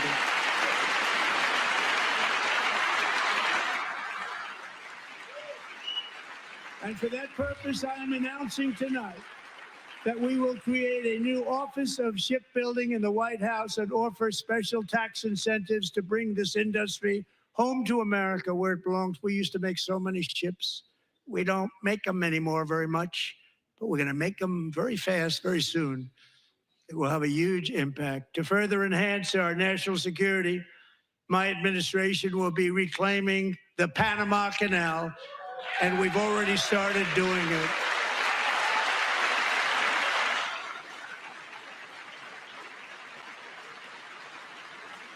Just today, a large American company announced they are buying both ports around the Panama Canal and lots of other things having to do with the Panama Canal and a couple of other canals.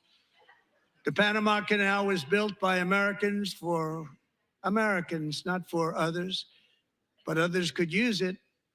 But it was built at tremendous cost of American blood and treasure. 38,000 workers died building the Panama Canal. They died of malaria. They died of snake bites and mosquitoes. Not a nice place to work. They paid them very highly to go there, knowing there was a 25% chance that they would die. The most expensive project also that was ever built in our country's history, if you bring it up to modern day costs. It was given away by the Carter administration for $1, but that agreement has been violated very severely. We didn't give it to China. We gave it to Panama, and we're taking it back.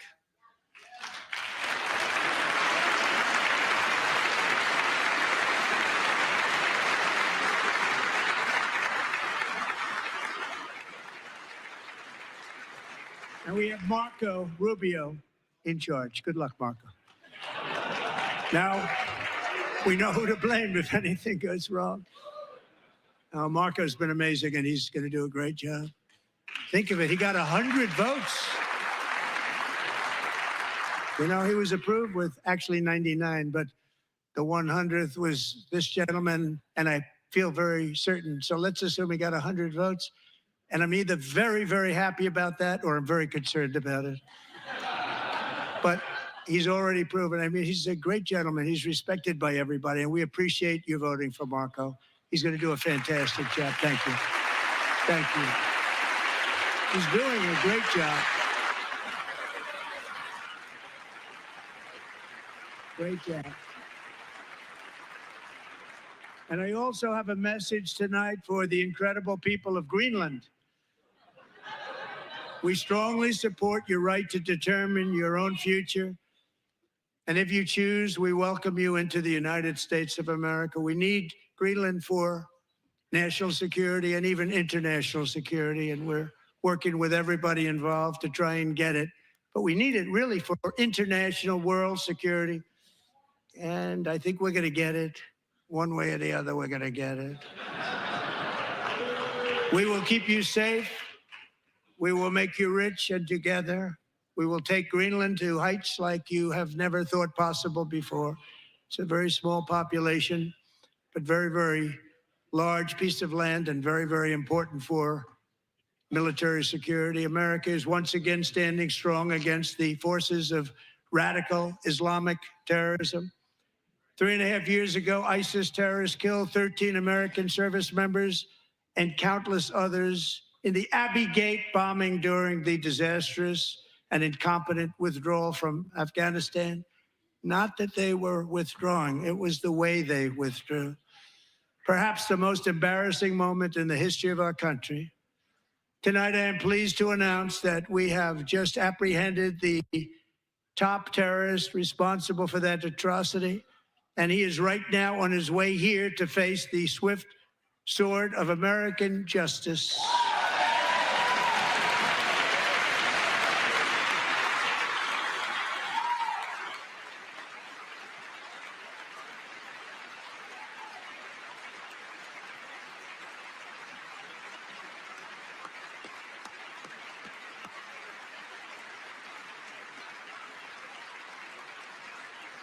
And I want to thank especially the government of Pakistan for helping arrest this monster.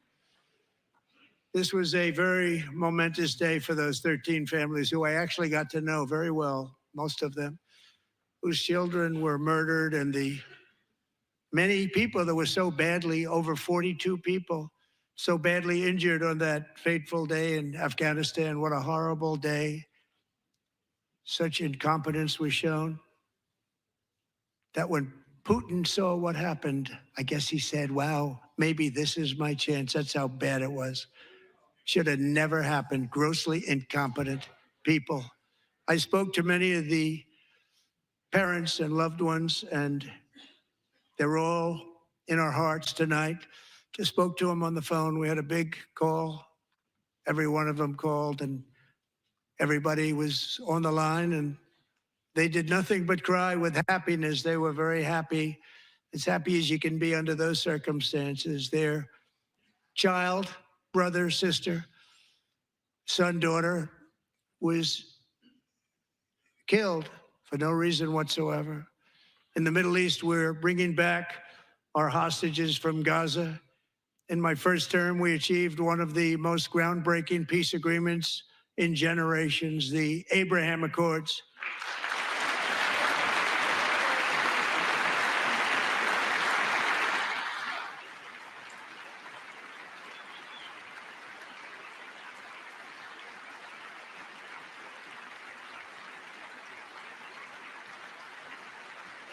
And now we're going to build on that foundation to create a more peaceful and prosperous future for the entire region. A lot of things are happening in the Middle East. People have been talking about that so much lately with everything going on with Ukraine and Russia. But a lot of things are happening in the Middle East. It's a rough neighborhood, actually. I'm also working tirelessly to end the savage conflict in Ukraine. Millions of Ukrainians and Russians have been needlessly killed or wounded in this horrific and brutal conflict with no end in sight. The United States has sent hundreds of billions of dollars to support Ukraine's defense with no security, with no anything. Yeah, like you said, buckle up. Here we go. Let's hear it.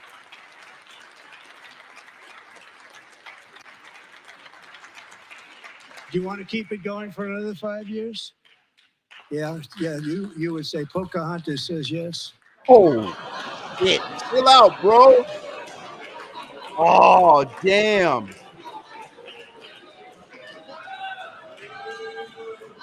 Oh, damn. 2,000 people are being killed every single week. More than that. They're Russian young people. They're Ukrainian young people. They're not Americans, but I want it to stop. Meanwhile, Europe has sadly spent more money buying Russian oil and gas than they have spent on defending Ukraine by far. Think of that. They've spent more buying Russian oil and gas than they have defending. And we've spent perhaps $350 billion, like taking candy from a baby. That's what happened. And they've spent $100 billion. What a difference that is. And we have an ocean separating us, and they don't. But we're getting along very well with them, and lots of good things are happening. Biden has authorized more money in this fight than Europe has spent by billions and billions of dollars. It's hard to believe that they wouldn't have stopped it and said at some point, come on, let's equalize. You got to be equal to us. But that didn't happen. Earlier today, I received an important letter from President Zelensky of Ukraine. The letter reads, Ukraine is ready to come to the negotiating table as soon as possible to bring lasting peace closer. Nobody wants peace more than the Ukrainians, he said. My team and I stand ready to work under President Trump's strong leadership to get a peace that lasts. We do really value how much America has done to help Ukraine maintain its sovereignty and independence. Regarding the agreement on minerals and security, Ukraine is ready to sign it at any time that is convenient for you. I appreciate that he sent this letter, just got it a little while ago. Simultaneously, we've had serious discussions with Russia and have received strong signals that they are ready for peace. Wouldn't that be beautiful? Wouldn't that be beautiful?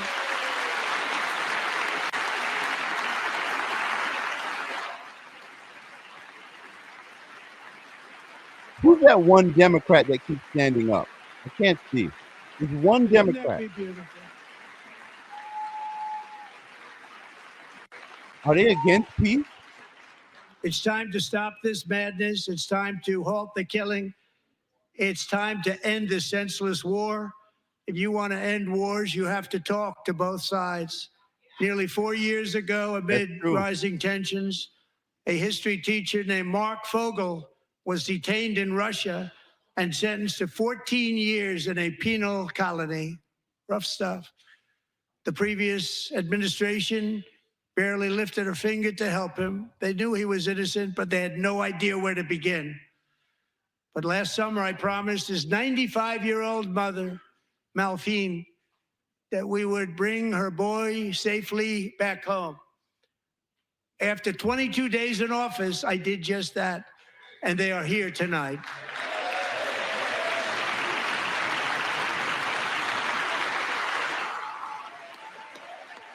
Come on, Democrats. Y'all got to stand up for that one. Come on now. Come on. Let me see. Pan out.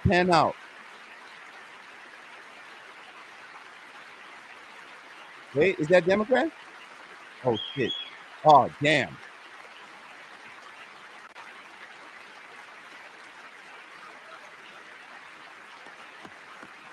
Oh, man.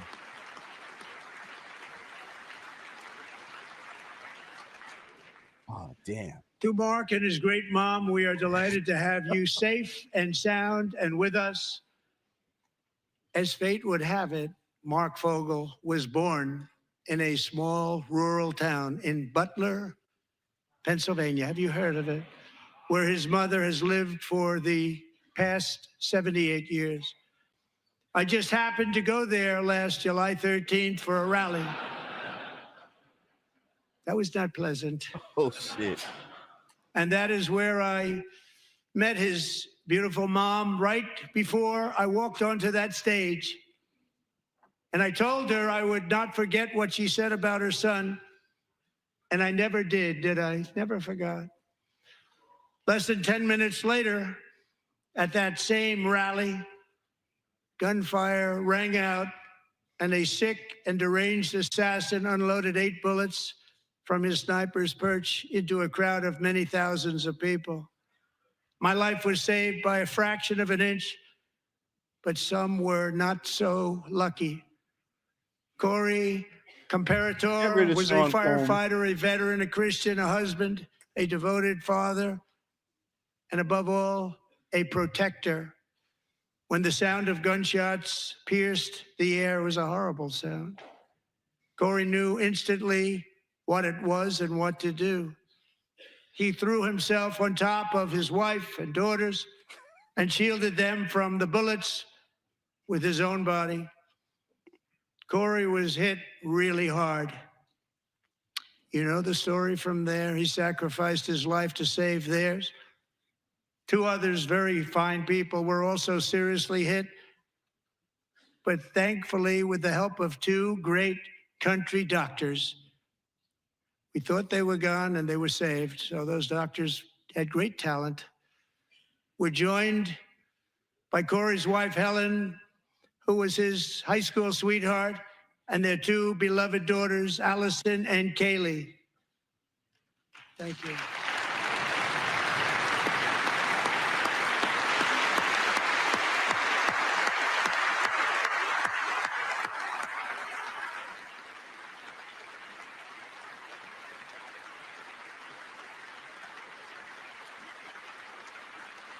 Something feels off about that. Yeah.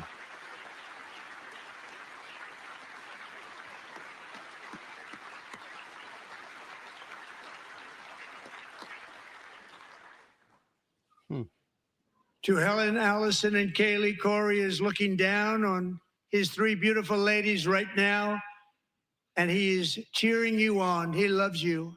He is cheering you on. Corey was taken from us much too soon, but his destiny was to leave us all with a shining example of the selfless devotion of a true American patriot. It was love like Corey's that built our country, and it's love like Corey's that is going to make our country more majestic than ever before. I believe that my life was saved that day in Butler for a very good reason. I was saved by God to make America great again. I believe that. Thank you. Thank you.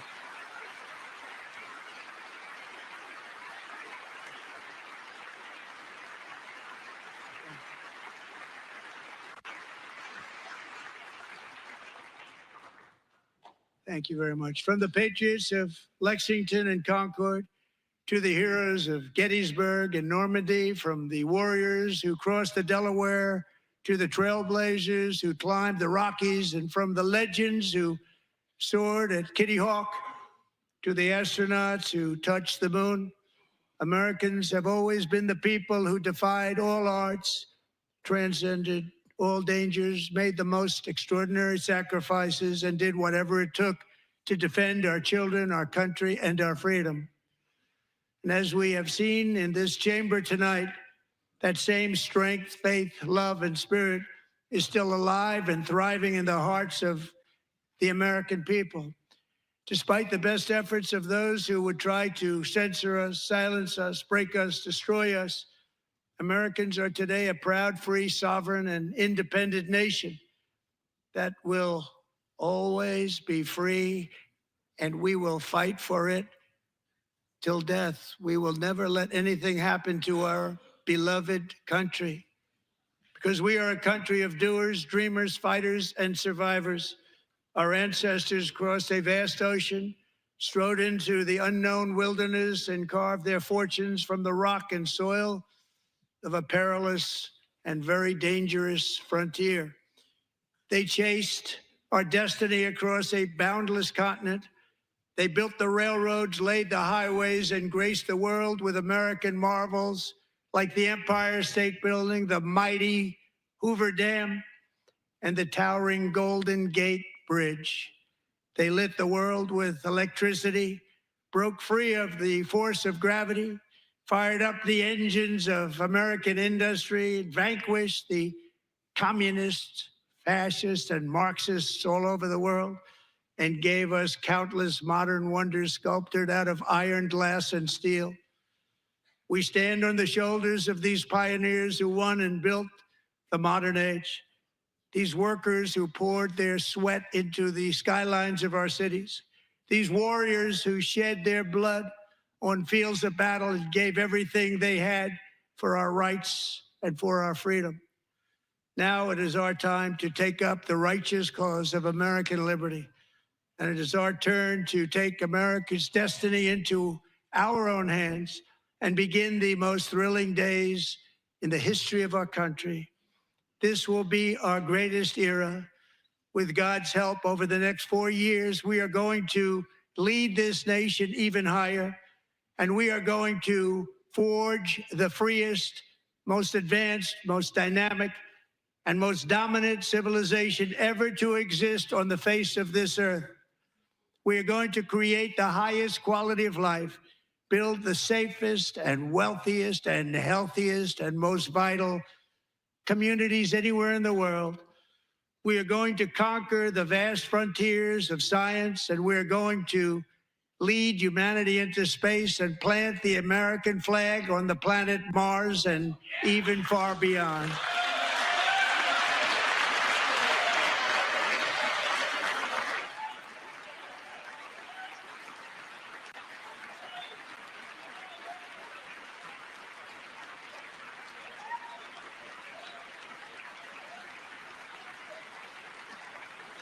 And through it all, we are going to rediscover the unstoppable power of the American spirit.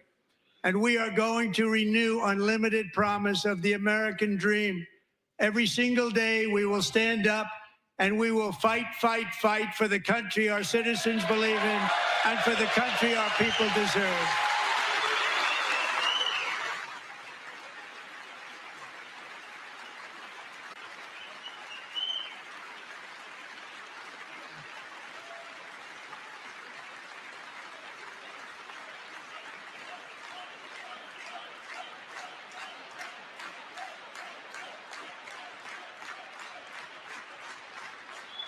My fellow Americans, get ready for an incredible future, because the golden age of America has only just begun. It will be like nothing that has ever been seen before. Thank you, God bless you, and God bless America.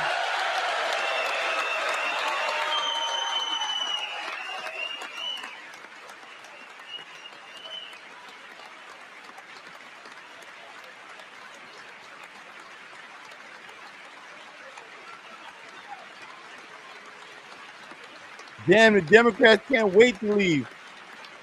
Yo, they are filing out. They're filing out immediately. Look, they didn't even wait for my man to get off of the stage or nothing, like from the podium. Bro, look, Democrats are almost all out of the building already. Oh my God.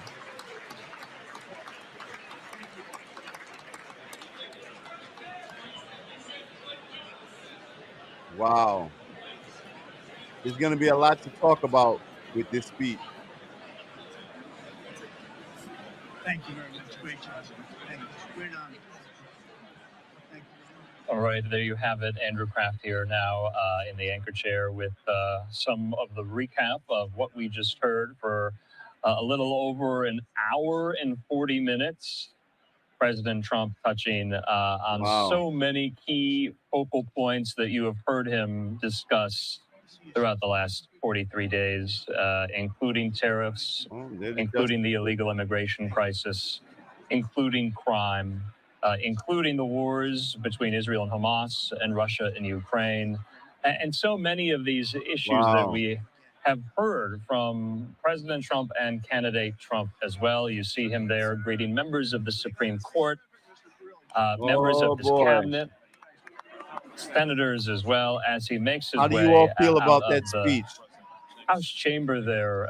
We're going to keep this shot up because we have joining us now my colleague, Austin Westfall, here in the Live Now newsroom, and our friend there at 24 Site News, Tom LoBianco, who helped us You know, let get me through the 2024 campaign season here. kill the I'm volume. just going to bring down the audio there on the. Yeah, I'm gonna bring down the audio. I'm gonna bring down the audio on you as well. So yeah. Let's see if I can bring the TikTok channel in for this. Yeah, why don't we do that? Oh, here we go. Oh, I'm right in here. Let's pull it up. All right, hold on. Uh, hold on, y'all. I'm gonna pull this in.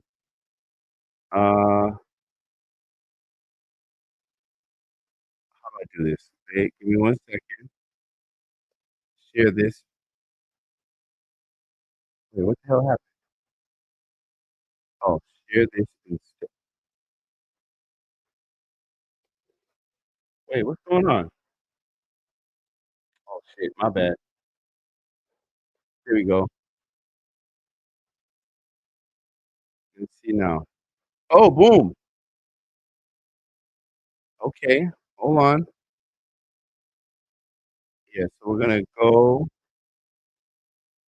I'm gonna put that on the screen. Let me turn this off.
Wrong screen.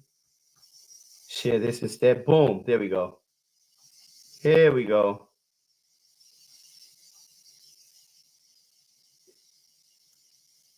Okay. All right, everybody. Let me make sure. You should be able to hear this. Let me make sure. You should be able to hear this. Yeah, we're good. Let me make sure. All right, good. So, how did you all like that? How did you all feel about the speech? Let's talk about it. As you all know, TikTok, they kicked me off. They suspended me while I was streaming this live. I had to go on from a backup account. So I want to hear from you guys how you felt. So I'm going to bring some people up. Oh, everybody's saying they loved it. I don't know if you guys can see. Oh, shit. Hold on. Oh, there's a bunch of people here. All right. Let's start letting folks up.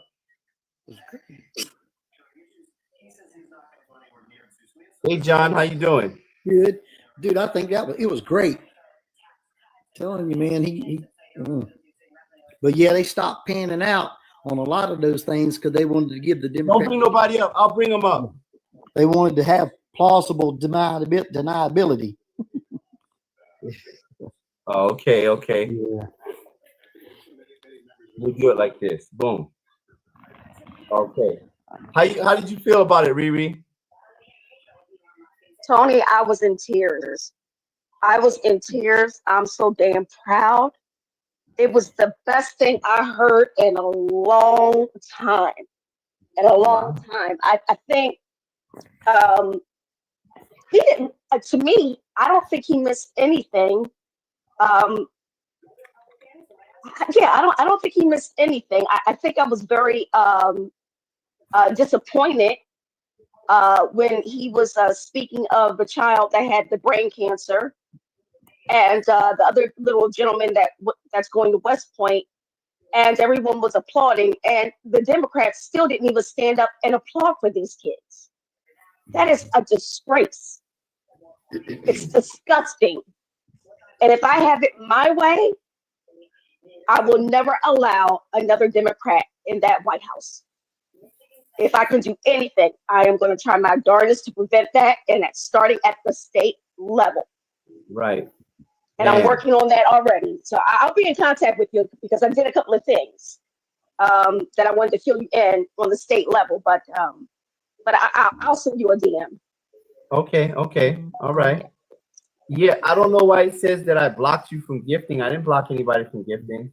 And I think she touched on something too, Tony, is also when they talked about the police and no Democrat stood up at all. I'm like, do none of these Democrats have police officers in their family? That was very disrespectful. It just goes to show. That everything that we have been speaking of on the other side, and again, no disrespect to anybody that's Democrat in the chat. It's just I can't. You know what? Forget the Democrats and Republicans. Humans. Human beings. Yes. That they had no human emotion at all, and that's just sad. I mean, I'm not even gonna say Democrat, Republican. It's just people that had no heart, no human emotion at all, and it's sad because I mean there was so much, even with Lake and Riley. I mean, Jesus, come on. Yes, the Lake and Rally really got me. God. Yeah, I thought they would have like stood up for that one at least. Yeah, they didn't stand up for anybody. What made this really important to see for the American people, because everything that Trump was saying, everything that people were saying has showed and proved that the Democrats have been lying, that they have not been for the American people, and that they have been against us this whole time.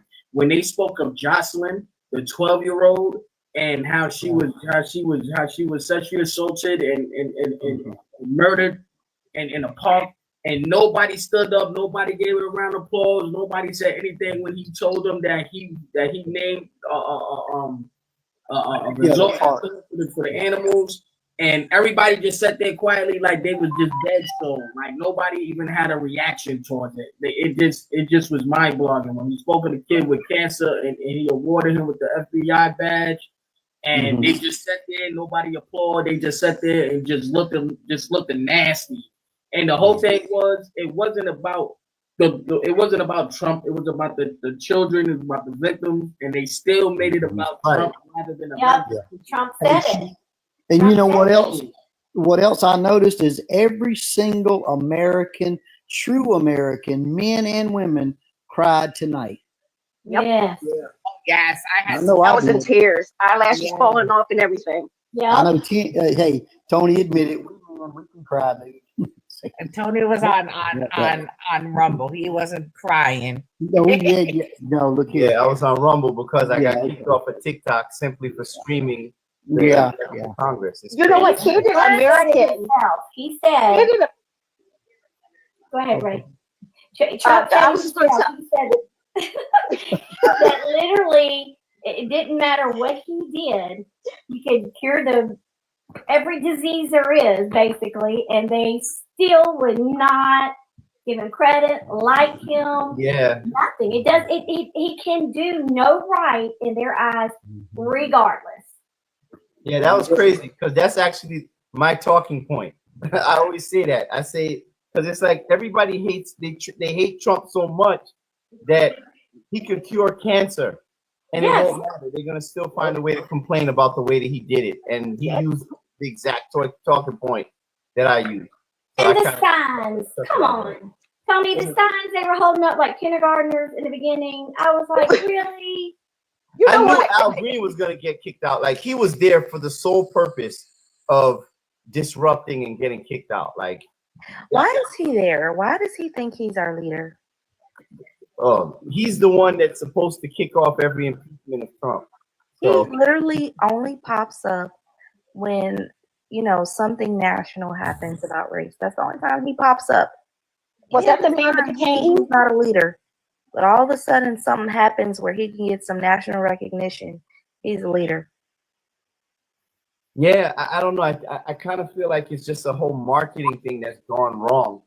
It's like Democrats just can't read the room right now. They can't. Oh, And I it's don't. sad because there are a lot of people who, are like traditional liberals, right? People who are like authentic leftists, who even they look at the way that the Democrats have been handling their politics, and it's just like, this is too crazy for me. So it's like I see a lot of people feeling almost kidnapped, right? Or even abandoned, like they don't even have a political party or anyone that hears their concerns or even cares about their concerns, because even when they were talking about like the whole issue of like men in women's sports, and he actually had the girl there, who the volleyball player, where the man broke her nose, and Democrats were just like, we don't care. Wow. Not to mention also cause brain trauma. Yep. Oh, She was man. paralyzed. She was Yeah. paralyzed. Yep. They're doing the They didn't rebuttal even- right now. Bro, They didn't even stand up for the young lady. I'm so disappointed in them. I'm so disappointed in the human race right None now. of them clapped for Lake and Riley Act and the yeah, the Lake nature and Riley place. Act. Nothing. The nature place being designated to that 12-year-old girl told Yeah, me that more Jocelyn. than enough that I needed to know about the Democratic Party. Those Yeah, people are Jocelyn. evil. Hey, Tony, they've got the Senator Elise Slotkins from Michigan, the Democrat. She's on here talking positive about Trump right now. Oh, wait. Did they do the rebuttal yet? They're on TV. She's on TV Oh, they're right doing now. it now. They're doing it now. Yep. They're doing it now? she- Okay, hold on. Yeah. And she's talking good about it. She's saying that, yes, Michigan was the place who auto builders and actually was the dream for middle class America. Hold on. Yeah, but there's nothing to really rebuttal because all he was doing was talking about the EOs and the policies that was put in place and everything that he was doing so far. It's not sounding positive to me, John. Okay, I'm gonna let No, you it's guys not hear it. You guys on wait, hold on. You guys on Rumble, I'm gonna play it for you so you can see it. Elon Musk just called Social Security the biggest Ponzi scheme of all time. While we're on the subject of Elon Musk, is there anyone in America who is comfortable with him and his gang of 20-year-olds using their own computer servers to poke through your tax returns, your health information, and your bank accounts? No oversight, no protections against cyber attack, no guardrails on what they do with your private data. We need a more efficient government. You want to cut waste? I'll help you do it. But change doesn't need to be chaotic or make us less safe. The mindless firing of people who work to protect our nuclear weapons, keep our planes from crashing, and conduct the research that finds the cure for cancer, only to rehire them 2 days later? No CEO in America could do that without being summarily fired. Okay, so we've talked about economic security. How about national security? Let's start with the border. As someone who spent my whole career protecting our homeland, every country deserves to know who and what is coming across its border, period. Democrats and Republicans should all be for that. But securing the border without actually fixing our broken immigration system is dealing with the symptom and not the disease. America is a nation of immigrants. We need a functional system keyed to the needs of our economy that allows vetted people to come and work here legally.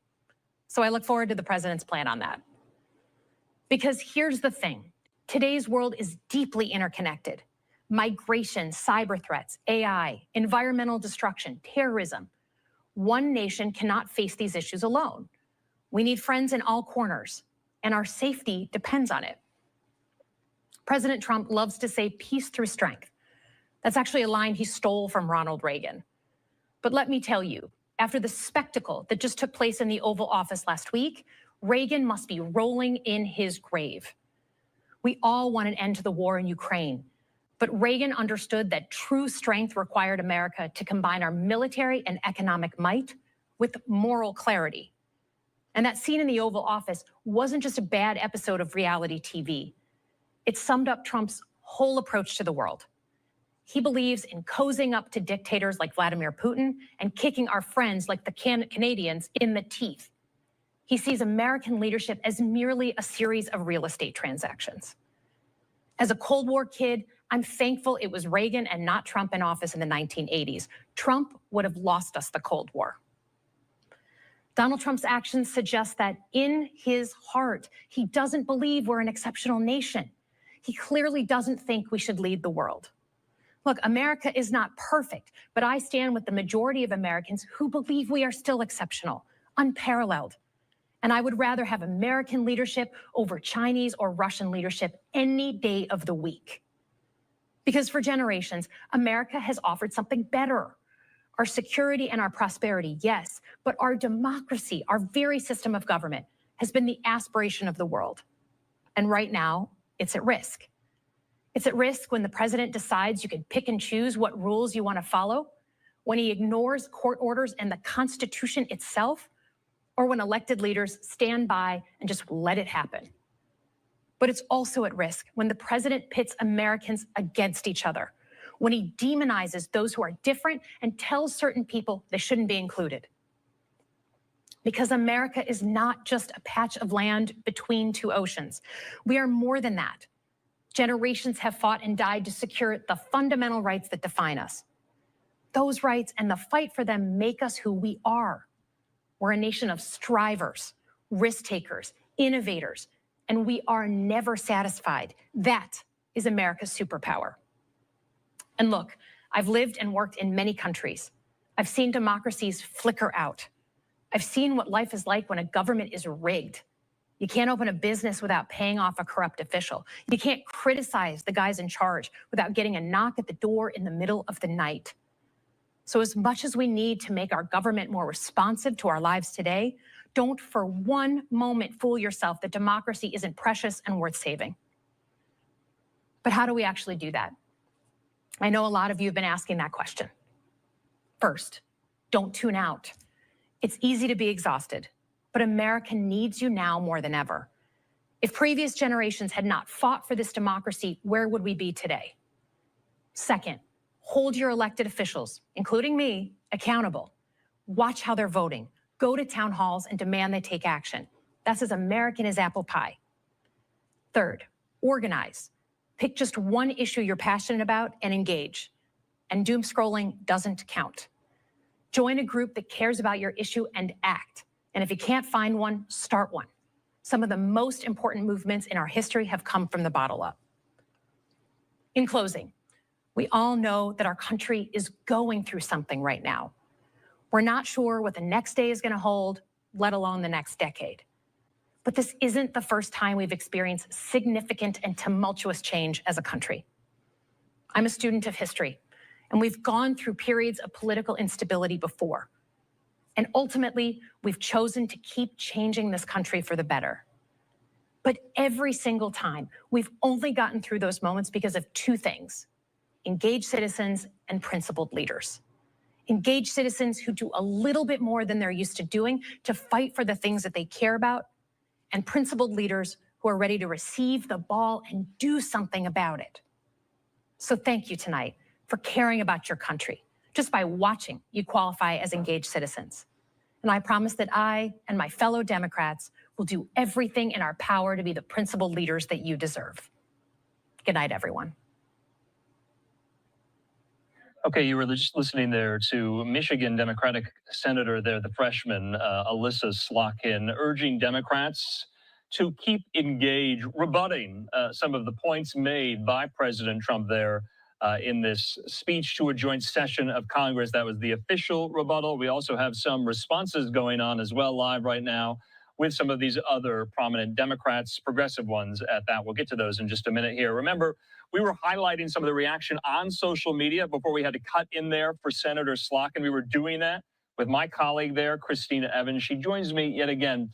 Christina, thanks so much. You know, that's how live TV goes here. But where were you? You were saying. No, I love it. That's what we do here on Live Now from Fox. We make sure we're bringing everyone these moments live, raw, and unfiltered. And that's the same thing, Andrew, that's happening on social media. People are responding live, raw, and unfiltered. And we've been filtering through some of those statements and comments just to bring some of the moments that really stuck out during President Trump's speech. Again, I want to go back to what we were talking about as it pertains to Jocelyn Nungaray. This was a big moment. You can see Senator Ted Cruz, the Republican from Texas, talking about the fact that there is justice for Jocelyn, saying that she will never be forgotten. So what was important about this is that President Trump signed an executive order while her mother, Alexis Nungaray, was there in the crowd. She was a special guest of President Trump, as well as First Lady Melania Trump. And while she was there, sitting next to the family of Laken Riley as well, they made the announcement that they will be renaming the Anahuac National Wildlife Refuge as the Jocelyn Nungaray National Wildlife Refuge. This got a lot of positive response on social media. And as you heard there from the president, if you were listening in, he said that Jocelyn loves animals and nature. That drew a tear from her mother as well. So it was a very emotional moment that we saw there on social media. Other things that happened, though, it was pretty contentious from the beginning. Right when President Trump walked into the room, those moments when he's shaking hands and greeting those out there to watch in Congress as the speech goes down, you can see this tweet that we have there from Representative Melanie Stansbury as well. She has a sign saying, "This is not normal." But it wasn't just the sign that got all of the attention. It was the reaction.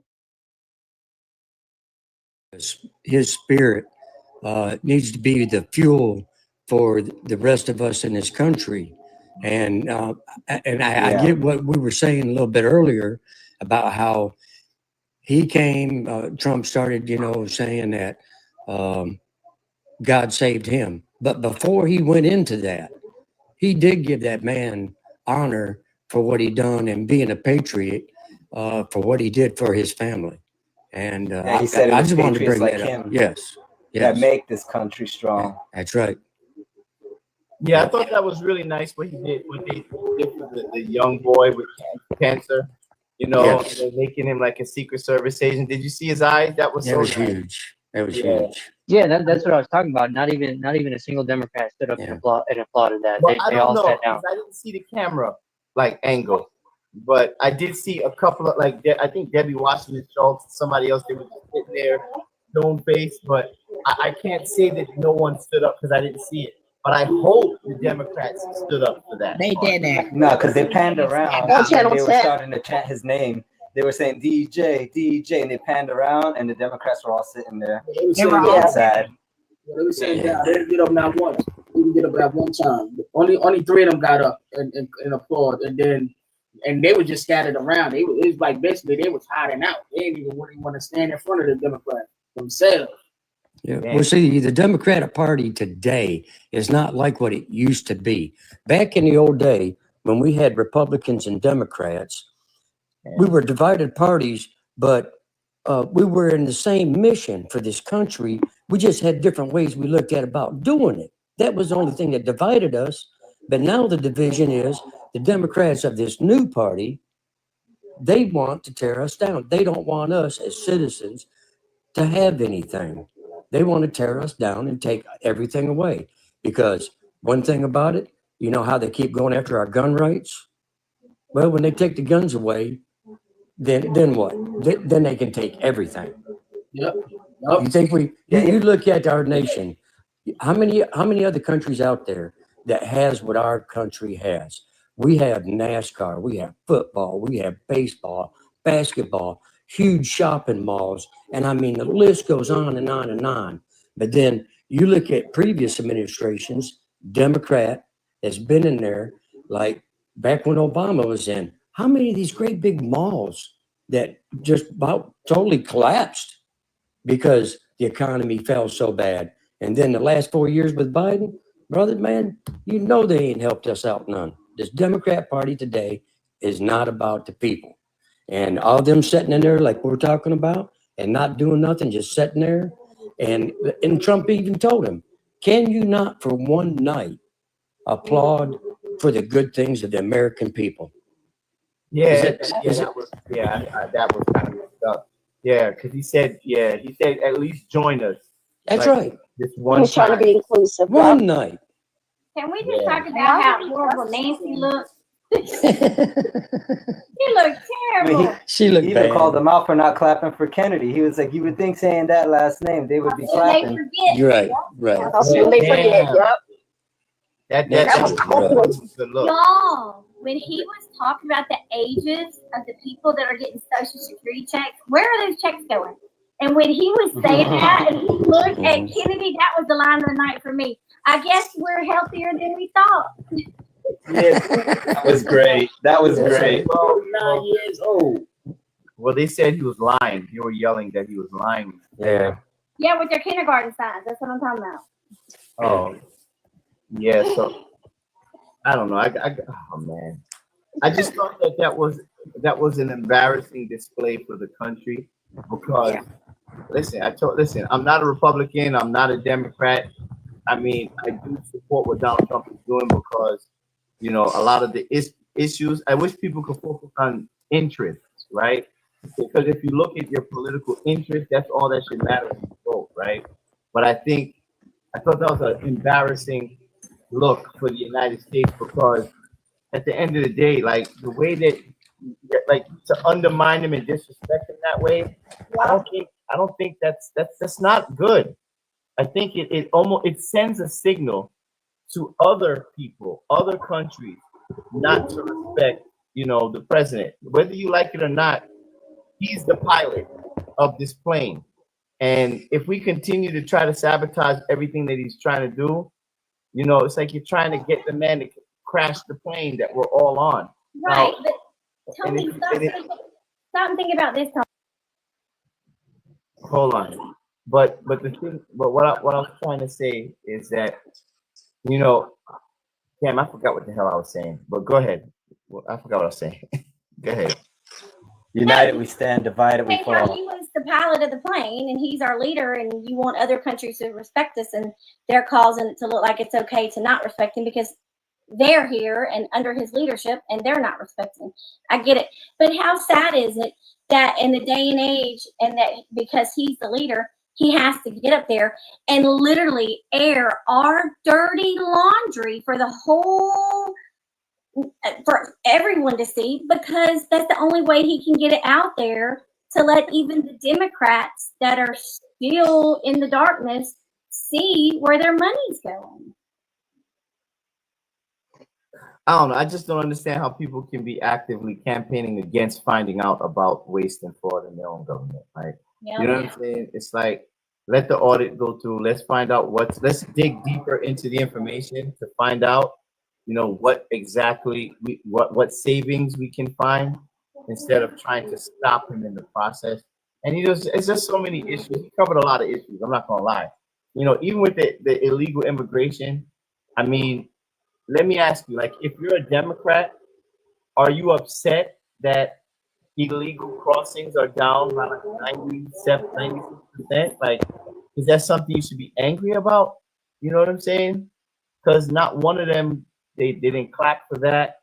I mean, this is weird. This is like real strange for me, bro. But he said what I said a while back to you, Tony, on one of the other lives, that I feel like a lot of those Democrats are secretly happy that he's doing all this, but they can't come out and say it. Well, I think that's true because I know that's true. I know a few of them who actually agree with a lot of the things he's doing, but they feel intimidated to say anything because they don't want to be seen as an outsider in their party. So that is true. That is true. But that's just the thing. If you're so intimidated by your own party and you're afraid to use your own voice, like, why are you even a part of that party? I also think it's a part of their ego. Like, they know, but they're not gonna come out and say, "Yep, he was right." We're not gonna ever allow the people to see that we side and agree with him. We just gonna secretly do it. Exactly. Hey Tony, I kind of look at this kind of differently. I think the reason why he kind of like aired out our dirty laundry like that, I think that he's kind of sending a message to the world that, like, yo, it's time for y'all to speak up. Because if you really think about it, the MAGA movement across the world is kind of growing right now as we speak. But when you say the world, what do you mean? Because I'm trying to remember. There was this one conservative woman in the with the around Europe. I'm trying to remember where. There's a couple in UK. Yeah, they've been speaking out about like all the censorship and what JD was saying was correct and all that stuff. So I watched a TikTok and it was on a live stage and there was over 6,000 people there and it was a British flag. So I'm assuming that's where it was in Britain. And they said, we're going to show pictures on the screen. And and you can even go look on TikTok for it. They put up different pictures. And if it was of AOC and Nancy Pelosi, it was all these different people, and the whole entire crowd, you just hear boos, boos, boos. And when they would show like Trump, you would just hear them go crazy, screaming and yelling for him, and they had their flags on their shoulders and all. And this was a whole other country. And when they showed like Elon, they all went crazy screaming for him. Every time they showed somebody from the left, they booed the whole crowd, and on the right, they would all scream and yell. Yeah, I think that's why Trump. I want to read a comment. D Nice says the world is plotting to work together against us if we don't knock it off. D Nice, they've already been working against us. Yep. That's literally the reason why Donald Trump is doing what he's doing, because everyone has been not only working against us, but they've been taking advantage of the United States, and largely due to what I would call extreme weakness of the previous administration. I mean, why are we surprised that Russia invaded Ukraine when Joe Biden lifted the sanctions, and also started saber rattling, talking about like giving Ukraine membership in NATO when they already knew that was a hard line, like red line, not to cross. Like we know this already. It's just like everyone forgets the historical context, so they just don't care about it. Like they don't care about the facts, and that's the scary thing for me. There's been a very strong anti-American sentiment building around the world.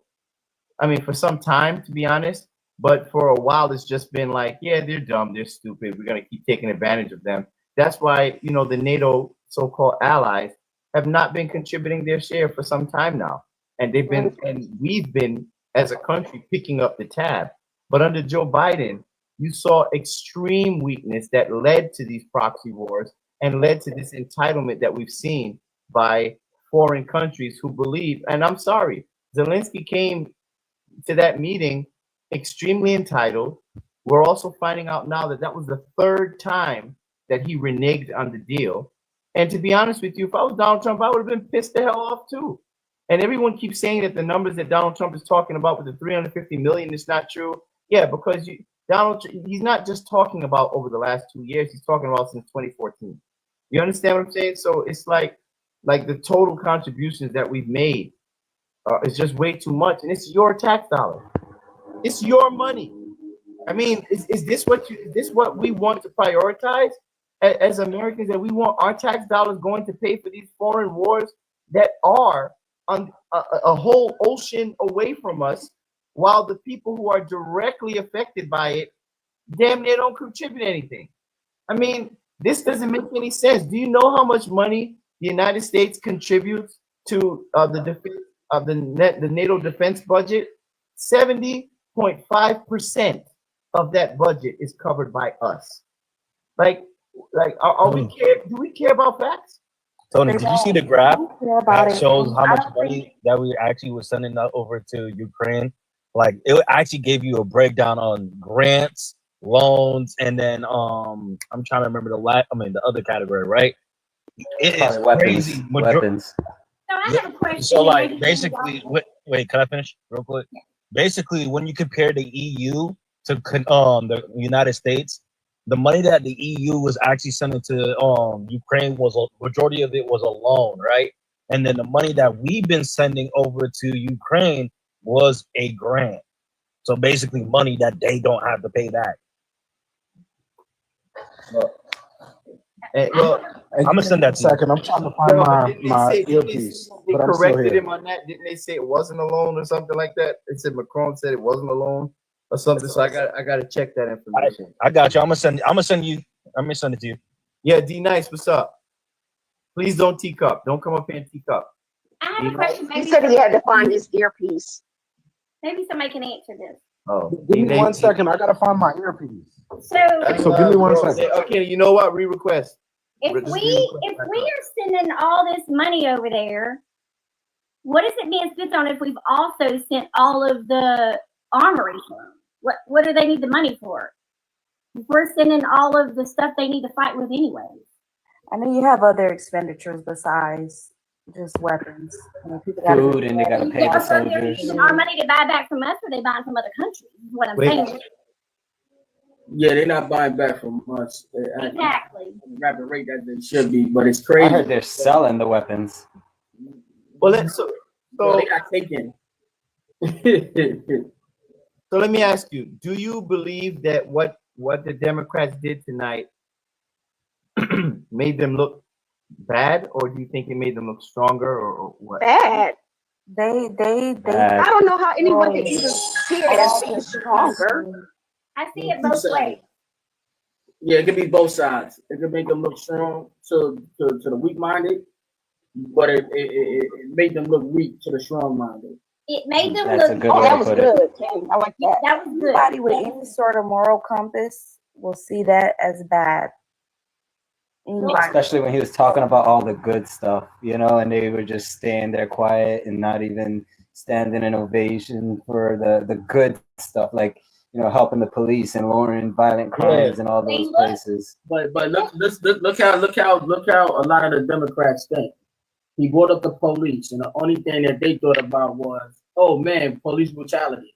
Even though he was just saying to protect the officers while doing their job. When he was bringing up the Lincoln Riley Act and he was bringing up all Jocelyn, all they did was come out with, "Oh, that's a lie. That's a lie."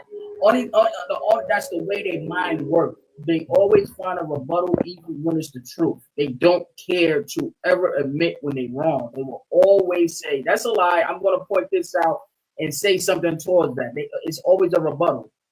But the I'm real gonna take this and problem, I'm the gonna real jump in. problem is that on every single issue, they vote against the 80% and they take the 20% on every issue. They only care about their agenda. Every issue, 80% of Americans can say, I want this and they go in the other direction. But hold on. Here's the crazy thing.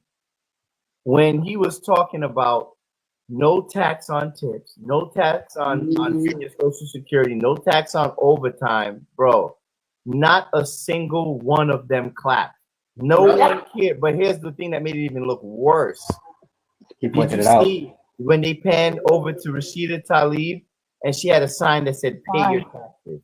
Yep, I saw the sign, and I was like, "That's crazy." And right before it started, I was with NBC. What's happening? The Democratic representative, and she came out and she brought that up. She was saying, watch he come out and he blamed Biden for the shortage of the eggs and how he's gonna turn around and he's trying to really use that. He's trying to really take the $880 billion from the Medicaid and it was just like.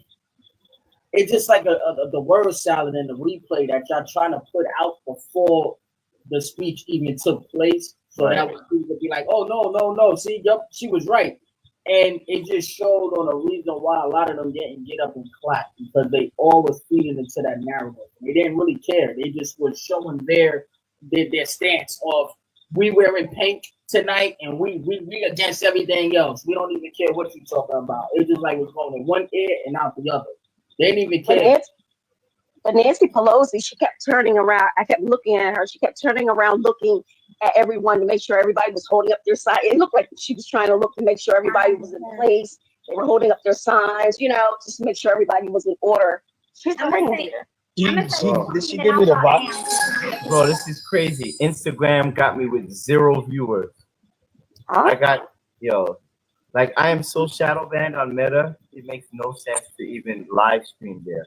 I'm just gonna end the live. It doesn't even make sense that I even stream the Meta platform. Somebody gotta reach out. Seeing your posts on Facebook more. It's the same thing over there, man. Zuckerberg's. But you know what? It's ironic that your live was taken down while you were trying to stream and you weren't even showing the screen of the television or computer. But when I went over to Candace's live, she was streaming, showing everything, and they didn't take her down. I was about to say Candid had it playing the whole time. Yeah, they didn't take her down at one time. Oh, really? Yes. Tony. Oh, Candid American. Yes. Yeah. No, but they always do that to me. They did that to me last time. They did it to me when they were having the confirmation hearing. They take me down. I just left Candace. Hate speech, bullying, and all of this weird shit. Like, bro, I'm telling you, they target me. I mean, yeah, you are target. I can definitely agree with you on that for sure. Candace live went down, guys. Oh, it did? Yeah, it just went down. That's when I come over here. Wait, Candid? She was just asking a question. Candid American? Yeah, it went down. When? Just now? Maybe up now. I just got here from there. It went down. So she was able to go all the way through the entire speech. Hold on. It went down after the thing while she was talking and stuff. Yeah. Right. Mine went down with me just sitting here with the speech playing in the background. You don't give a shit. Of all the people that I have seen on this app, the least shits to give is you. I mean, when you hit give no shit mode, it goes full give no shit mode. Yeah. One time he just rattled them all off. He's like, I don't give a shit. Tony started all kinds of shit. I got pretty far too when I was talking about COVID. And I remember, I don't know who was in that live, but do you know? I was in that live. Hell yeah, I was in that live. I was laughing my ass off. I had to mute myself. Damn, it was a very detailed breakdown of everything. I'm so mad though that they took me down at the last second because I was getting off. Remember, I was getting off, I was logging off, and then boom, they got me. Because I really wanted to save that because I thought I gave a really good explanation for those who didn't understand it. And I wanted to use it later. But no, I appreciate all that. But they don't like it. When they kick you off, you can't save the live. Say it again, Queen. I said, so when they kick you off, you can't save the live. Yeah. When they kick you, you lose the live. It's gone. Crazy. So I'm gonna say this one, and then I'm gonna drop down so somebody else can come up. All right, Back to what you were saying about if they look weaker or stronger. they look weaker in the fact that they didn't read the room, the Americans, that the stuff that Trump was talking about and people he were introducing that, you know, they should have stood up for those moments. Right. But they look stronger as a party because they all stuck together. And that's one of the issues the Republicans have had in the last few years. They couldn't stick together. And I feel like that this is when it's all turned around, that now they're all going to stick together. But when you say they look stronger, I don't think even that makes them look stronger. No. It makes As them a look. party It made them because to they me. get great. Hold on. Okay, wait. Let me just say my part. I think it made them look more cultish. It Yeah, made them that's look true. like a hive mind. I don't think that made them look. I didn't see any strength at all. It looked crazy. Combative. It looked That's what they'll say on vindictive us. and evil to me. It did. Because if I mean, you got to remember something. My man was giving out awards and things to people with cancer. Yep. You know what I'm saying? He I was was crying. he was I was in like tears. he was celebrating the lives of people who saved their families' lives, you know, and lost their lives. The man he covered the full gambit, and they all sat there stone faced. He literally said, "Listen, we're gonna save the American people their tax dollars on this, and you know, I know you should join me." And they all sat there, even held a sign saying, "No, pay your taxes." What is this? Is this the Democrat Party? Are they deliberately trying to see? This is bro. This is why my brain starts going down those rabbit holes, bro.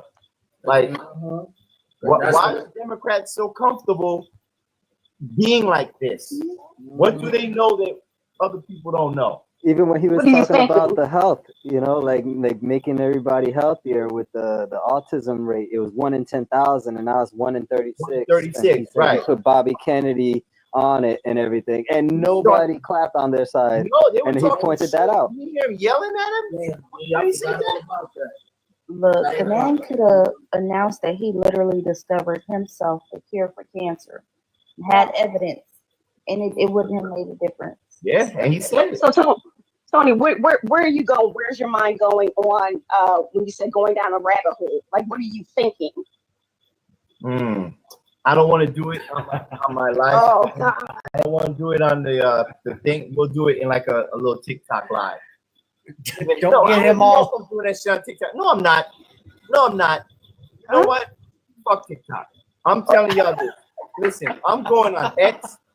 Listen, y'all, I'm telling you. You see my name right here? You can't see it on my live stream. But if you're on TikTok, you see it right there. That's where you're going to find me. I'm telling y'all, y'all need to go over to X. Follow Right me now? on X. TikTok is too much censorship on TikTok. When the moment you listen, you just say you say anything that is not, you know, part of the approved narrative. If you tell the truth, they're gonna suspend your account for a week. Right now? Right now, I need to go.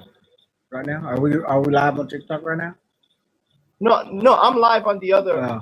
right now, but I'm just saying overall, like you guys need to join X, sign up for X if you haven't already, and follow me at Tony L Talks on X. And you can go to I've already followed. No, I got You it. can't even talk to the DMs. I literally got blocked the other day for making one comment on somebody's stream. I just made a comment. The guy was on there talking about what you're going to do when it comes to your Social Security and your Medicaid and your Medicare. And all I said on there was, they're not coming for that. And he's like, Sassy, you're delusional. I can't with you today. I'm sorry, you blocked. And just literally blocked me. That's all I said. Yeah, they What go is wild. I joined a Tony? few TikToks that What is are what? Dems, and they just get crazy. What is C, Tony? I've never heard of that. What do you mean? What is C? What does that mean? Oh, did you make me to type X because it's on the keyboard right next to it? Is that no X? Twitter, you know, the X, you know, X, formerly known as Twitter. Yeah, just go there and sign up or whatever, and just follow me over there because you're gonna see me. I'm sorry, guys, y'all gonna see me on TikTok a lot less until they fix the censorship, if they do, because it makes no sense. You know, I'm doing these live. I'm getting hundreds and hundreds of people. The more people that engage on my live. Next thing you know, I'm suspended. And then it's stupid. I don't listen. We can go to X. We can do X Spaces where we can all have conversations like this. It's just I won't be on video. You know what I'm saying? I mean, just look at this live today. Look how many people y'all had to block previously on the other account that got suspended a while ago, and on this one. It's crazy. Like you can't even talk. You gotta be just back, like fight no more, fight the trolls off. This is crazy. But see now, but the sad part about it is Trump believes that we're no longer being censored, so he has no idea. Right. And you heard what he said, but I guess he's talking about government censorship. But he doesn't realize that there's still remnants of it in these big tech platforms, and these are the areas, honestly, that would serve most to his benefit, because I think now he's focusing too much on the bigger creators, on the larger, let's say, conservative creators, but he's not seeing the bigger picture. Like, you understand? You got to see that this is still affecting the majority of people on the internet. So while you see a lot of those creators kind of cozying up to him and, oh, they got their privileges back. No, bro. The rest of us are still being silenced. So we got to let him know that. Listen, it won't be solved until Section 230 of the Communications Decency Act is amended. It's changed. So we gotta hold him accountable, bro. Hold him accountable. You know, the most insane thing I saw on TikTok today, and I didn't see none of these people's accounts being banned, but it was so many people in the comments on the left that was literally calling for him to be unalived during his speech. Oh, they were starting that when he started his live, Tony. They were putting that skull to Trump, and they kept spamming it over and over again. No, but they literally kept saying D-I-E over and over. Trump D-I-E, Trump D-I-E. Who was saying that? Dims on the left. I was watching in the Fox News live. Oh, Fox on News. the chat there. Yeah, because Fox News Leilani got her. live on Leilani got her. TikTok. Yeah, but there's a lot of there's a lot of bots on here too. But there's a lot of trolls.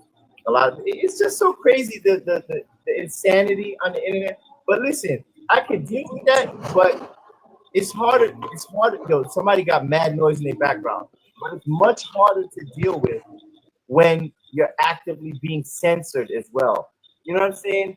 I'll deal with all the bots and the other shit. Wait, who got that noise? Is that Matt? Let me see. Is that Allie? No, that's not me. Oh, it stopped. That might have been Allie. Oh. No, that's you. That's Matt. But yeah. It's sorry. No, it's okay. It's okay. I just got censored again. Yeah, it's crazy. I'm just saying, while you're actively being censored, like what the hell, bro? Like what's the purpose? I don't have the patience for that shit, man. Like even right now, I feel like going on a rant of truth that someone will find valuable just to get my account nannered, so I can force myself to just stay over there on X and focus over here and just do X Spaces and Rumble. Yo, Tony. I know you've been on here, so you probably didn't see, but Nicole Wallace, the MSNBC host, oh Lord, she made a comment that was super disgusting. What? So they were talking about the DJ kid, and she was just saying, I hope he lives 95 plus years, but then she also said within the same breath, I hope he has a long life as a law enforcement officer, but I hope he never has to defend the United States Capitol against Donald Trump supporters. And if he does, I hope he isn't one of the 6 who loses his life to taking his own life, to suicide. Wait, where did she say that? She just said it on MSNBC. Oh God, these people are just ridiculous, bro. Is that better? Yeah. It's fine. But the funniest, Tony, the Green Lantern.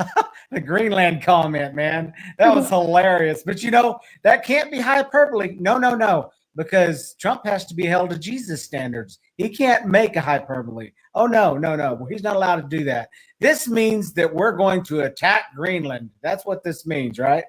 But I thought it was hilarious. It cracked me up one way or the other.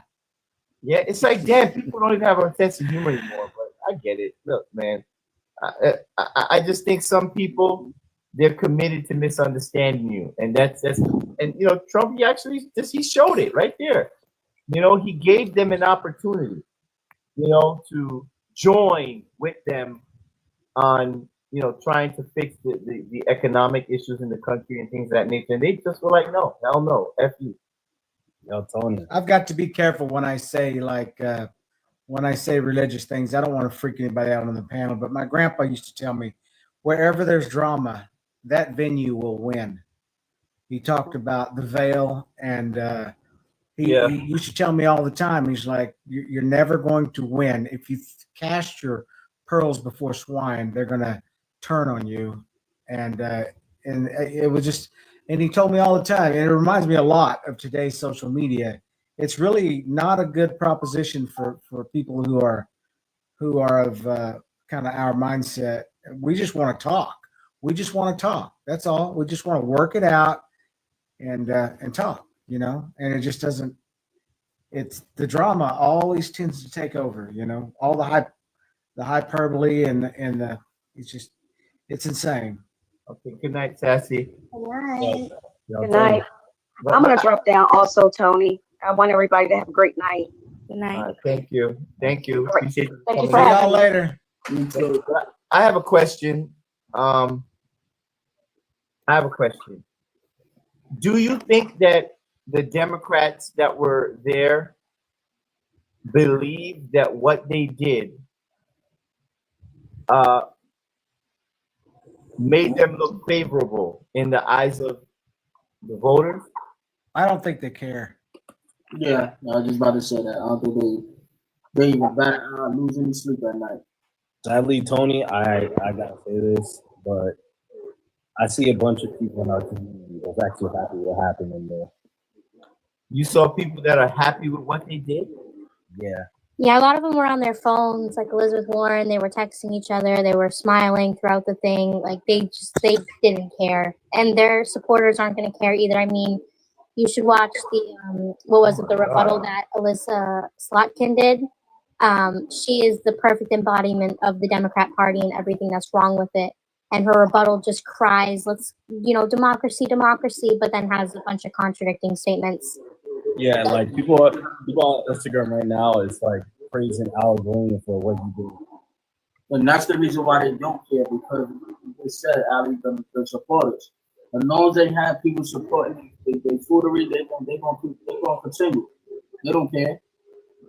Yeah, I think they were just trying to make a statement, and that statement was turning their backs on Trump, and that's all I think they were trying to do. But no. But they made it way about more than Trump. Like they just totally dismissed, like More very personal. real. You think they can't be that obtuse? I think they are, No, but and they they're are. so simple when it is. That's what I think it is. I think they're so simply minded that they were just turning their back on Trump, and that's what they thought they were doing. Even though he was doing such great things with what he was talking about, I think they were just so singularly focused on Trump that they didn't hear anything. I think they were so convinced. Smart, right? They're gonna say. Hold on, one second. Hold on, King. Go ahead, Queen. Oh, sorry, Queen. Go ahead. I'm sorry. Oh, King and Queen right next to each other. I didn't know Queen was talking. Sorry, Queen. No, it's okay. I think that because they planned the protesting and everything ahead of the speech, but they didn't know everything that he was going to talk about.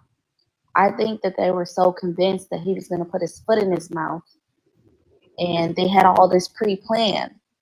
And then they got there, and I'm sure that they were shocked to see, all the things that he was doing with the families and stuff. That was a big surprise. Out of everything that he talked about. So they were kind of like stuck, like deer in headlights, maybe. Yeah, they were stunned. we I don't think most of them care. Yeah, we planned this big insurrection, but look at all these things that he's doing. Like what? There's only they couldn't do anything but sit there and be silent. That was the only thing they could do. I think it's also where they're from, what districts they're in. They, like AOC is not in danger. She can do whatever she wants, so they're going to back her. Most of California, and matter of the states, they don't care. It's the ones, these swing states, the Republicans are kind of moving forward.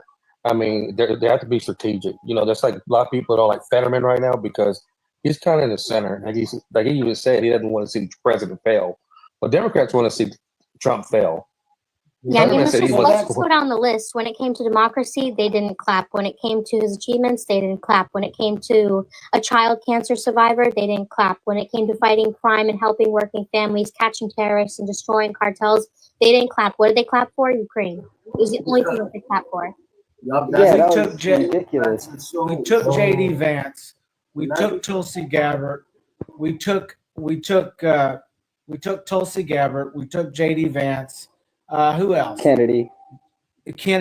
We do. There's so, you would think. What's up, they would get the message, but no. Yo, Tony, I just sent you something on like X, right? So basically, one senator from I think Virginia, right? He was actually giving Trump his praise. Like he got the bordering crossing down, but he also said in the same breath that he's not going to apply him or not give him the credit while he was doing the address. Yeah, because the Dems. What did you say? Your voice kind of disappeared. You hear me now? Yeah. All right. So I sent you a video. Basically, one of the representatives in I think Virginia, he basically gave Donald Trump his respects for bringing down the boarding crossing. But he also said in the same breath that he's not going to applaud him or stand up for him during the address. You know what's so funny? One of the Democrat senators that were in there too actually made a press statement before they went into the speech area or whatever, and she said we're gonna continue to spread lies on his truths. Like she meant to say we're gonna continue to tell the truth on his lies. But she actually said what she meant to say. She said, "We're going to continue to spread lies on his truth." That's because they like to deceive the people. They deceive the naive. That's what's going on. So they're like, okay, we're going to tell them whatever we want. We're gonna rebuttal it and we're gonna say that they're lying, and everything that Trump says is a lie. So we don't care. And then the thing is that people who don't actually listen to Trump speak, they believe everything that them say. That's what's happening. They not listening to anything he's saying. They don't tune in. They don't come. They don't even listen to not one of his speeches. They'll